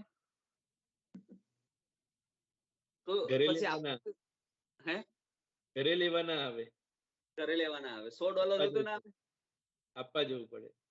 આપવા જવું પડે. એટલે એનો મતલબ એવો થયો કે જ્ઞાન દર્શન ચારિત્રની વસ્તુ યોગ્ય જીવને પણ ક્યારેક બોલાઈને આપવા જવું પડે કે ભાઈ આ મારી પાસે સરસ. પેલા એમ નક્કી કર્યું કે મારી આ દુકાન છે, આમાંથી લઈ જવાનું. કોઈ લેવા નથી આવતું સાહેબ, બધા જોઈ જોઈને જતા રહે છે. માગવા કોણ જાય કે ભાઈ મને આપવો તો સામેથી આપ, મારી પાત્રતા હોય તો. આવા પ્રકારનું સામેના વ્યક્તિને પણ અભિમાન. કંટાળીને એક દિવસ કહે છે સદબુદ્ધિને કે આટલું સરસ મજાની વસ્તુઓ છે પણ કોઈ લેવા કેમ નથી આવતું? કોઈ, હું એમ કઉ છું કે ભાઈ લઈ જાઓ, આ લઈ જાઓ, પણ કોઈ લેવા જ નથી આવતું. તો કે એવું નહીં, તો આ જે કરી રહ્યો છે ને એની અંદર થોડો ફેરફાર કર. એડવર્ટાઇઝ જે છે ને એ main part of business. Advertise જે છે ને એ કંપનીઓ, જે કંપનીઓ ચાહે દુનિયાની એ કોકોકોલા હોય કે ભાઈ પેપ્સી, એક જ કંપની છે, જો કે એમેઝોન હોય કે પછી એપલ હોય, એનો એ લોકો માની લો કે ટર્નઓવર $10 લાખ અબજ છે, તો એ લોકો એડવર્ટાઇઝ માટે અમુક રકમ ફાળવતા હોય કે આપણે એડવર્ટાઇઝ માટે આટલા રૂપિયા ફાળવવાના. રિલાયન્સની કંપની હોય, ટોપ મોસ્ટમાં હોય, તો પણ એડવર્ટાઇઝ કરવી પડતી હોય છે. એટલાન્ટામાં હું એકવાર ગયો હતો અને ત્યાં જયારે આવ્યો ત્યારે મને કોકોકોલાની ત્યાં કંઈક એનું ફેક્ટરી કે ગમે તે હશે ત્યાં લઈ ગયા હતા જોવા માટે. અને જોવા માટે જયારે ગયો તે વખતે આમ રાઉન્ડ સર્કલની અંદર ફરતું જાય, જેમ જે પેપ્સી, કોકોકોલા લગભગ સારી એવી બ્રાન્ડ હતી, 80 જેટલા એના અલગ અલગ પ્રકારના દેશોમાં ચાલતી અલગ અલગ નામથી. પેપ્સી હોય, કોકોકોલા હોય, થમ્સઅપ હોય, બધા પ્રકાર તો આના જ છે. એક જ ફેમિલિયર છે, એક જ કંપનીના છે, અલગ અલગ નામથી વેચાતી હોય. દરેક દેશની પદ્ધતિ પ્રમાણે લોકો એના વસ્તુ ફેરફાર કર્યું છે. બધા પીવે, એક ગ્લાસમાં લે પીવે, પછી એક બાથરૂમ છે ત્યાં, રેસ્ટરૂમ છે ત્યાં જાય, પછી પાછા આવે, પાછા પીવે. તો મેં કીધું આ કરે છે શું? દરેક પેપ્સી, કોકોકોલા, થમ્સઅપ, લિમ્કા આ બધું ચાખે, પાછું એક રેસ્ટરૂમમાં જાય, પાછું આવે. તો આ કરે છે શું? મેં પૂછ્યું એક જણે ઇન્ડિયન હતું, આ શું કરે છે? તો કે સાહેબ આ જે છે ને પીવે, પછી વોમિટિંગ રૂમ રાખી છે, ત્યાં વોમિટિંગ કરવા જાય, એ વોમિટિંગ કરીને પાછું આવે, બીજી પીવે પછી, કારણ કે પેટમાં કઈ 84 પેપ્સી કોકોકોલા તો ઘૂસવા નથી, એટલે એ પાછો ત્યાં વોમિટિંગ કરે, પાછો આવે, આ બધી ટેસ્ટ કરવા માટે. ટોટલ ફ્રી, નો કોસ્ટ. જેટલી પીવી હોય 24 કલાક આમ પેલું નાયગ્રાની ધોધની જેમ ચાલુ જ રહે, જેટલી પીવે પીવો. અને લોકો આ રીતે પીવે. બધું થઈ ગયા પછી જયારે બહાર નીકળતા હતા ત્યારે એક બેગની અંદર 4-5 જાતની બોટલ્સ અલગ અલગ ભરીને લોકો આપે છે ગિફ્ટ. તમે આવ્યા છો, તમે અમારી કંપનીના જોયું છે, એડવર્ટાઇઝમેન્ટ જોઈ છે, તમે અમારી એડવર્ટાઇઝ છે, તમે લઈ જાઓ. 4 બોટલ, એટલે એક દિવસની અંદર એ લોકોનું નુકસાન ઘણું બધું હશે, પણ સાથે એડવર્ટાઇઝની સામે જે લોકોને ચસ્કો લાગી જાય અને ઘરની અંદર દરરોજ પેપ્સી, કોકોકોલા એકવાર પ્રવેશ કરી જાય. સાહેબ એક વસ્તુ બતાવો તમારા મારા જીવનની અંદર પ્રવેશ થયા પછી નીકળી હોય. માની લો કે સૌથી પહેલા જયારે આપણે કોઈ પણ પરિસ્થિતિવશ નાની મસ્તી ગાડી લીધી હોય, તે વખત આપણે એટલી જોરદાર હિંમત ના હોય કે આપણે લઈએ ભાઈ સામાન્ય ગાડી. થોડુંક એનાથી બજેટ વધી ગયું, થોડુંક આપણે શું કહેવાય કે ઇમ્પ્રુવમેન્ટ આવી ગયું કે આપણે સારું કમાઈએ છે, તો હવે ફરારી લાવીએ, હવે આપણે શું કહેવાય ઓડી લાવીએ, અને હવે કોઈ સંપત્તિ વધી છે, હવે આપણી વેલસેટ થઈ ગયા છે, હવે કોઈ ચિંતા નથી, ટેસ્લા આવે, પછી હવે નીચે ઉતારવાનું કહો, ઉતરી શકાય ખરું? એકવાર જેનો ચસ્કો લાગી ગયો હોય પછી એનાથી નીચે ઉતરી શકાય ખરું? બહુ જ ડિફિકલ્ટ છે સાહેબ, બહુ ડિફિકલ્ટ છે. એકવાર જેનાથી સેટિંગ થયું, તમે કપડાની અંદર પણ જો બ્રાન્ડેડ કપડા પહેરતા થઈ ગયો ને, પછી તમને ચીલા ચાલુ કપડા પહેરવાનું મન નહીં થાય, આ નહીં ફાવે, આપણે મજા નહીં, આપણે ટેસ્ટી વસ્તુ નથી, આપણે ટેસ્ટી વસ્તુ આ છે. એમ એક એક વસ્તુ ઉપર શું એ બ્રાન્ડેડ વસ્તુ લાગતી જાય, અને લાઈફસ્ટાઈલ આખી જે રીતે એડજસ્ટ થઈ ગયું ને, પછી એમાંથી એને ચેન્જ કરવાનું કોને ઇઝ વેરી વેરી ડિફિકલ્ટ. આ એડવર્ટાઇઝમેન્ટ છે ને, એકવાર તમને ચસ્કો લગાવી દે પેપ્સી, કોકોકોલા, થમ્સઅપ નો, અને એ પિઝા જોડે ખાતા છે, પેપ્સી પીતા છે, એક અનેરો આનંદ આવતો જાય. ભલે આપણે એ જે પણ કરતા હોય, સાન પણ કરતા હોય કે ગાન પણ કરતા હોય, પણ આનંદ અલગ આપતો જાય. અને પછી છૂટે નહીં, પછી એ જ વસ્તુમાં ટેવાઈ ગયું. રોટલી દાળ ભાત શાક ખાનારા હવે ઓછા છે, હવે પીઝા બર્ગર અને પફ ખાનારા જીવો ઘણા છે. અને એ જે નિષ્પુણ્યકને સપુણ્યકને કહે છે કે તું એક કામ કર, આની એડવર્ટાઇઝ કર, જેથી તારી પાસે લોકો લેવા માટે આવે. બ્રાન્ડેડ કંપનીઓ પણ સારી એડવર્ટાઇઝ માટે એને સ્કોપ આપવો પડે તો એને માલ વેચાય છે. તારે પણ એડવર્ટાઇઝ કરવી પડશે તો તારો માલ વેચાશે. એમ કરી પેલા એડવર્ટાઇઝ કરી કે મારી પાસે સરસ સુંદર મજાની વસ્તુઓ છે, જ્ઞાન દર્શન ચારિત્રણ ઉપકરણો છે, નૌકારવડી છે, સ્થાપનાચાર્ય છે, આગમો છે, શાસ્ત્ર છે, પ્રતિમાઓ છે, જેમને જે જોઈતું હોય એ મારી પાસે લઈ જજો. આનું કોઈ કોસ્ટ નથી, ફ્રી ઓફ કોસ્ટ છે. કેટલાક લોકો વિચારે છે કે ગાંડો થયો લાગે છે, ગાંડો થયો લાગે છે, ગઈકાલનો ભિખારી આજે આપણને આપવા માટે બેઠો છે, આના પાસેથી કઈ લેવાય? કેટલાક લોકો એમ કહે છે ભાઈ લઈ લો ને, આપને મળે છે ને મફતના ભાવમાં, શું કામ ન લેવું, લઈ લો વાંધો નહીં, આમ કરીને લે છે. કેટલાક લોકો એની ઉપેક્ષા કરે છે. આ બધું દેખીને નિષ્પુણ્યક અંદરથી ખૂબ દુઃખી થાય છે, આનંદિત થાય. 2 જણ લઈ જાય, 98 જણ મસ્કરી કરે કે આ ખરેખર મેન્ટલ વ્યક્તિત્વ લાગે છે, આ રીતે વેચવા બેઠો છે. આમ જાત જાતની અને ભાત ભાતની લોકો વાત કરે. એટલે નિષ્પુણ્યક જે છે વિચારે છે કે આ કેમ લોકો લેતા નથી. ત્યારે સદબુદ્ધિને પૂછે છે કે જો ભાઈ, જે લોકો રાજભવનની અંદર પ્રવેશેલા છે એ લોકો પાસે ચિક્કાર આ 3 ઔષધો પડ્યા છે, એટલે તારી પાસે લેવા નથી. જે લોકો રાજભવનની બહાર છે તો તને એવું લાગે છે કે તારી જ કંપનીનો માલ છે, બીજી પાસે બીજી કોઈ કંપની છે જ નહીં. ઘણા બધા વ્યક્તિઓ ઘણી બધી વસ્તુ વેચે છે, એટલે એવું માની લેવા નહીં. કોમ્પિટિશનનો જમાનો છે. તું એને ડિસ્કાઉન્ટ આપીશ, સેલ કરીશ તો તારું જલ્દી લેશે, તું એને પ્રલોભન આપીશ તો જલ્દી લેશે. બાકી આ માલ એટલો વેચાતો નથી તારો, તો એની પાછળ તારે જ વિચારવું પડે. બધા બહુ વેચવા બેઠા છે. કોઈક વ્યક્તિ તારી પાસે આવે ને તો તારું ભાગ્ય સમજવાનું. સુસાધ્ય વ્યક્તિ આવે તો લઈ જાય, દુસાધ્ય આવશે લઈ જશે, અસાધ્ય તારી જોડે નહીં આવે. એટલે તું ચિંતિત ના થા, તારો પ્રયત્ન જીવતો રાખ. ફર્સ્ટ ટાઈમ અમેરિકાની અંદર જે અમિતાભ બચ્ચન આવ્યા હતા કેતુલભાઈ, એના એક ઇન્ટરવ્યુમાં એને કીધું હતું કે પહેલી વાર જયારે અમેરિકામાં આવ્યો ત્યારે 7 જ જણ એની ઓડિયન્સ હતી, વધારે ઓડિયન્સ નથી. કોઈ જોવા કોઈ સાંભળવા અમિતાભ બચ્ચન આવ્યું નતું, કોઈ ઓળખતું જ નતું. Who is this Amitabh Bachchan? બસ એમ. 7 જણની અંદર 4 જણ તો એના પોતાના સ્ટાફના વ્યક્તિઓ હતા, 3 જણ જે ઓર્ગેનાઇઝ કરતા હતા એ વ્યક્તિઓ હતા. એના સિવાય એક પણ વ્યક્તિ અમિતાભ બચ્ચનને સાંભળવા માટે નતું આવ્યું. પણ અમિતાભ બચ્ચન હતાશ નતો થયો. એ અમિતાભ બચ્ચને પોતે જેમ જ ચાલુ રાખી તો આજે વિશ્વ એને જોઈ રહ્યું છે. વિલિયમ કોલગેટ જે ન્યૂ જર્સીના કોઈ પરામાં રહેતો હતો, જેની કોલગેટ આપણે ઘસી રહ્યા છે, વિલિયમ કોલગેટ હતો, જેની પાસે શરૂઆતની અંદર કોલગેટ નામના સાબુ વેચતો હતો. એ ન્યૂ જર્સીના કોઈક નાના મસ્તા સબબમાંથી આવીને ન્યુયોર્ક અને ન્યૂ જર્સીમાં સાબુ વેચતા વેચતા એક ઓલ્ડ મેન મળ્યો અને કીધું કે આ તું વેચે છે ને, એક નક્કી કરી નાખ કે આની અંદરથી જે પણ મળે એને 10% ચેરિટી કરવાની. એને એક સંકલ્પ કર્યો. ધીરે ધીરે વિલિયમ કોલગેટ એની બ્રાન્ડ વધતી ગઈ. કોલગેટ સાબુમાંથી કોલગેટ ટૂથપેસ્ટ આવી. આજે વિલિયમ કોલગેટને કોઈ ઓળખતું નથી, પણ કોલગેટ તરીકે ઓળખે છે. વ્યક્તિ છે જેના નામથી આજે કોલગેટ ચાલી રહી છે. એને પણ એડવર્ટાઇઝમેન્ટ કરવી પડે તો વેચાય છે, એડવર્ટાઇઝમેન્ટ વગર કશું થતું નથી. એટલે નિષ્પુણ્ય કહે છે કે હું એડવર્ટાઇઝ કરીશ, લોકો લેવા આવશે અને આ પ્રભુના શાસનના વચનો જગતની અંદર ફેલાતા થાય, અનુમોદના કરી શકું અને લોકો જૈન ધર્મની અંદર આવતા જાય, આ પ્રભુના શાસનને પામીને પોતાના આત્માનું કલ્યાણ કરતા જાય, એવી એના મનની ભાવનાઓ અને એ રીતે એની પ્રવૃત્તિ શરૂ કરી. હતાશ ના થવાય સાહેબ. કોઈ પણ કામ હાથમાં લીધા પછી કેતુલભાઈ, આમ ઘણી વાર એવું થાય કે જે સ્ટેજ ઉપર હું કામ કરું છું મને કોઈ હેલ્પ નથી કરતું, હતાશ ના થવાય. એક સ્ટેજની અંદર વધારો કેમ થાય? ગંભીરતા, ધીરતા, સહજતા, આ બધા ગુણો કેળવીને નિષ્પુણ્ય જે છે આગળ વધતો જાય છે. લોકો એનો ઔષધ લે છે, પણ જે પ્રમાણમાં લેવું જોઈએ લેતા નથી. આગળ શું ઘટના બને છે હવે આપણે આવતીકાલે જોઈશું. કઈ પ્રશ્ન હોય 10 મિનિટ તો પૂછી લો. ઉપમિતિ ભાવ પ્રપંચ એટલે શું? ઉપમિત એટલે ઉપમા, ઉપમાથી ભરેલું. આખા સંસારની અંદર જે કઈ ઘટનાઓ છે ને ઉપમાથી ભરેલી છે. અને ભવ એટલે આપણું સંસાર, એનો જે વિસ્તાર, ઉપમાથી ભવનો વિસ્તાર, એ ઉપમિતિ ભવ પ્રપંચ કહેવાય. બહુ સરસ પ્રશ્ન, વેરી નાઇસ. કોઈ પણ વસ્તુ ઉપમા આપીએ ને તો આપણને જલ્દી સમજાઈ જાય. સરસ, થેન્ક યુ.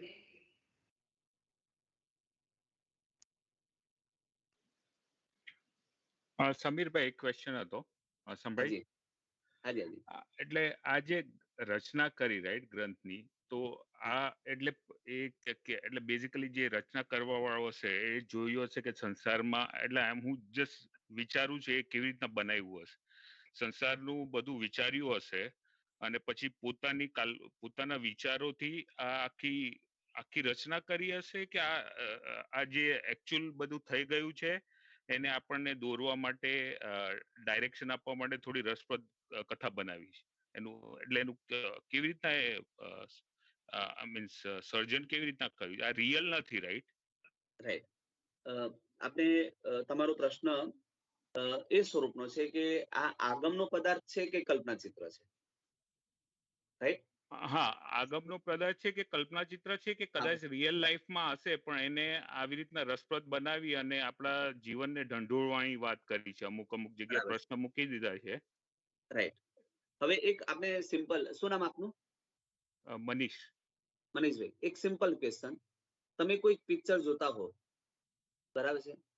લગભગ સિરિયલ અને પિક્ચર આ બે વસ્તુ એવી છે કે જેની અંદર આપની જીવન પદ્ધતિને જે લોકો અલગ રીતે બતાવતા હોય છે. હોય તો બધું એનું એક સિરિયલમાં પણ જે ઘટનાઓ બનતી હોય કે આપણા લાઈફની અંદર જે ઘટનાઓ છે એનું જે એક મેચિંગ છે. એક આ જવાબ આપતા પહેલા એક પ્રશ્ન પૂછું કે સ્વપ્ન આવે છે કે નથી આવતું? આવે છે. હવે સ્વપ્નની અંદર જે કઈ વસ્તુ જોઈએ છે એ રિયલ લાઈફમાં વસ્તુ હોય છે કે નથી હોતી?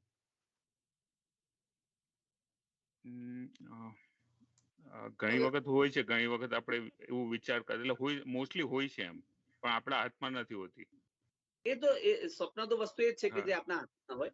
મારો ક્વેશ્ચન એ છે કે આપણે જે સ્વપ્ન જોઈએ છે, એઝ એક કલ્પના કરો કે તમે સ્વપ્નમાં એવું જોયું કે હાથીને શિંગડા ઉગી ગયા છે, આવું એક સ્વપ્ન જોયું, બરાબર છે?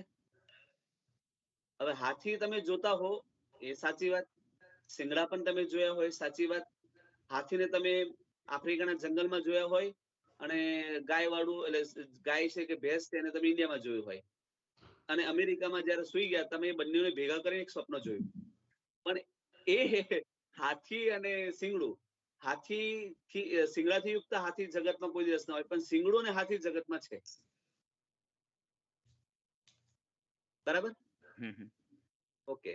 હવે જે સિદ્ધર્થ, આનો જવાબ શરૂઆતના બીજા જ લેક્ચરમાં આપ્યો હતો ગઈકાલના જ, કે આનંદગંજી મહારાજ સાહેબ એક સ્તવન બનાવ્યું હતું કે ઋષભ જિનેશ્વર પ્રીતમ મારો ઓર ન ચાહુ રે કન, રીત્યો સાહેબ સંગ ન પરિહરે ભાગે સાજ અનંત.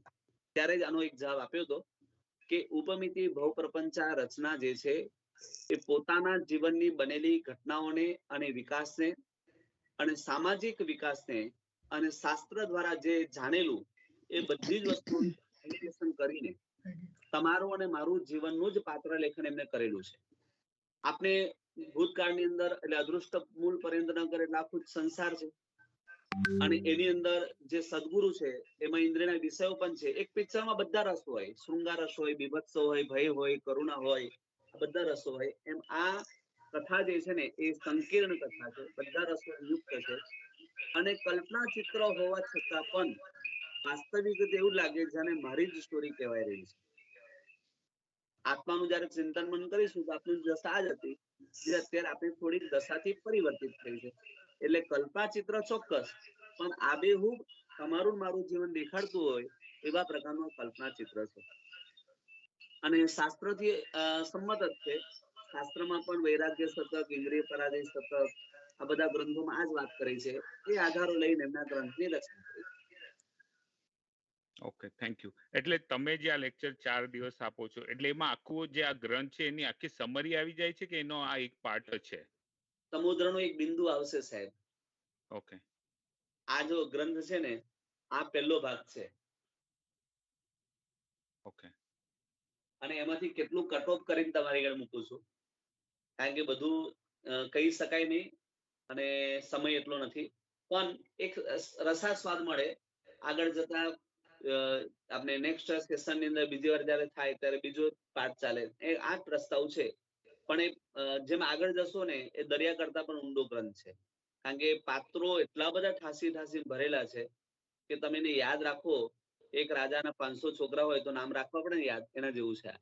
એટલે બધા પાત્રોને યાદ રાખવા પડે એવું છે. પણ યાદ રહી જાય 2 4 5 વાર બોલીએ એટલે. પણ ગ્રંથ લેન્ધી છે. આ તો પહેલો ભાગ છે. આવા 3 વિભાગ છે. એક વિભાગના પેજ લગભગ હું માનું છું 550 પેજ છે પહેલા વિભાગના, બીજા વિભાગના એટલા, ત્રીજા વિભાગના એટલા, 1500 પેજ જેટલો ગ્રંથ છે. અને એને મારે ફિલ્ટર કરીને તમારી ઘરે મૂકવાનો છે. અને આ કઈ સંસ્કૃતમાં છે કે કઈ લેંગ્વેજમાં છે? મૂળભૂત બધા ગ્રંથો સંસ્કૃત અને પ્રાકૃત ભાષામાં હોય, પણ આનું જે વિવેચન છે એ મોતીલાલ ગિરધરસર કાપડિયાએ કરેલું છે. અને આ ગ્રંથ, આવા જે પણ ગ્રંથો છે એ મોતીલાલ ભાઈ એ જેલની અંદર લખેલા છે. પોતે જેલ થઈ હતી ત્યારે લખ્યા હતા. એની પર બહુ મોટી હિસ્ટ્રી છે. મનીષ, મેં સ્વાધ્યાય ગ્રુપમાં આ ગ્રંથ મૂકેલો છે. સ્વાધ્યાય ગ્રુપમાં મનીષ છે સ્વાધ્યાય ગ્રુપમાં. હા, એટલે એક પીડીએફ જે હમણાં મોકલાવી 10 પેજ કે આ ના, પેલા ના, મોકલાવી? ના, નહીં, આખો ગ્રંથ. 500 પેજનો આખી Okay. book મોકલી છે, PDF ફાઇલ. ઓકે ઓકે, એટલે મારો ખ્યાલ નથી રહ્યો, પણ હા, હું સ્વાધ્યાય ગ્રુપમાં છું. Okay, thank you. અચ્છા, મને એક ક્વેશ્ચન હતો. હાજી. તમે કીધું કે દીક્ષા લઈએ અને પછી જવાય આગળ.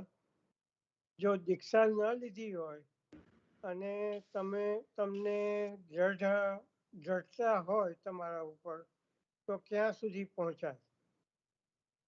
દ્રઢતા હોય તો 5મા ગુણસ્થાનક સુધી જઈ શકાય. છઠ્ઠામાં ના જવાય. 6 ગુણસ્થાનકે ન જવાય. એક ભૂપેન્દ્ર, એક સીધો પ્રશ્ન છે, મારે અમેરિકા આવવું હોય તો મારે શું કરવું પડે? વિઝા લેવું પડે. ટિકિટ લેવી પડે? ના, ટિકિટ પછી આવે, પેલા વિઝા આવે. વિસા લેવો પડે. હા. બરાબર. મનુષ્ય ભાવ જે છે ને એમાં ચારિત્ર, મનુષ્ય ભાવ પાસપોર્ટ છે અને વિઝા જે છે એ ચારિત્ર છે. અને અમેરિકા આપણે અત્યારે મોક્ષ સમજીએ. બરાબર. એટલે પછી આપણે શું કહેવાય કે આફ્રિકાના અને પછી મેક્સિકોના જંગલોમાં ફરતા ફરતા પણ અવાય ખરું અમેરિકા? ન અવાય એવું નથી, પણ એવું આવવામાં મોસ્ટલી જોખમ વધારે છે. બરાબર. અને પેલામાં શું છે? હા, વગર તો એ વચ્ચે અવાજ છે ને કપાય છે. મરુદેવી માતાને હા, એટલે આપણે, મને ખબર છે, આપણે જયારે પણ કંઈક આવું હોય કે તો દ્રષ્ટાંત આવા જ શોધતા હોય કે મહાવીર સ્વામી ભગવાને પણ લગ્ન કર્યા હતા ને, ઋષભદેવ ભગવાને લગ્ન કર્યા હતા, આવું જ આપણે શોધતા હોઈએ છીએ. ચાલો, એ લગ્ન કર્યા હતા, મરુદેવા માતા એમને મોક્ષે જતા રહ્યા, પણ મરુદેવા માતા જેવું આપણે ભાગ્ય લઈ નથી આવ્યા ને. લોટરી થી તો કોઈક જ વ્યક્તિ જીવી શકે, બરાબર છે. કસિનોમાં કોઈક જ વ્યક્તિ કમાઈ શકે. તો એ આપણે શું છે, જોબ કરવી પડે યા તો પછી બિઝનેસ કરવો પડે. લોટરી ઉપર જીવન તો ના જીવી શકાય. કદાચ આપણે શું કહેવાય, બાય ડિફોલ્ટ કદાચ કોઈ લાગી જાય, વસ્તુ અલગ છે, પણ એ આપણી લાઈફસ્ટાઈલ નો ભાગ ન બની શકે. બરાબર. એટલે મરુદેવા માતાનું જે દ્રષ્ટાંત છે એ અપવાદિક દ્રષ્ટાંત છે, રાજમાર્ગી દ્રષ્ટાંત નથી. અને આપણે જે વાત કરી રહ્યા છે એના પછી વિચારો ને, ખુદ તીર્થંકર ભગવાન ઋષભદેવ પણ દીક્ષા લીધી ને. ઋષભદેવ ભગવાનના પુત્ર ભરત ચક્રવર્તી કેવલનાન પામ્યા પછી પણ દીક્ષા લીધી ને. તો આપણે આ દ્રષ્ટાંત તરફ નથી નજર નાખતા, મરુદેવા તરફ દ્રષ્ટાંત નજર નાખતા. અને મરુદેવા માતા જેવા બનવા માટે જો આપની યોગ્યતા હોત તો અત્યાર સુધી આપણે ક્યારના જતા રહ્યા હોત.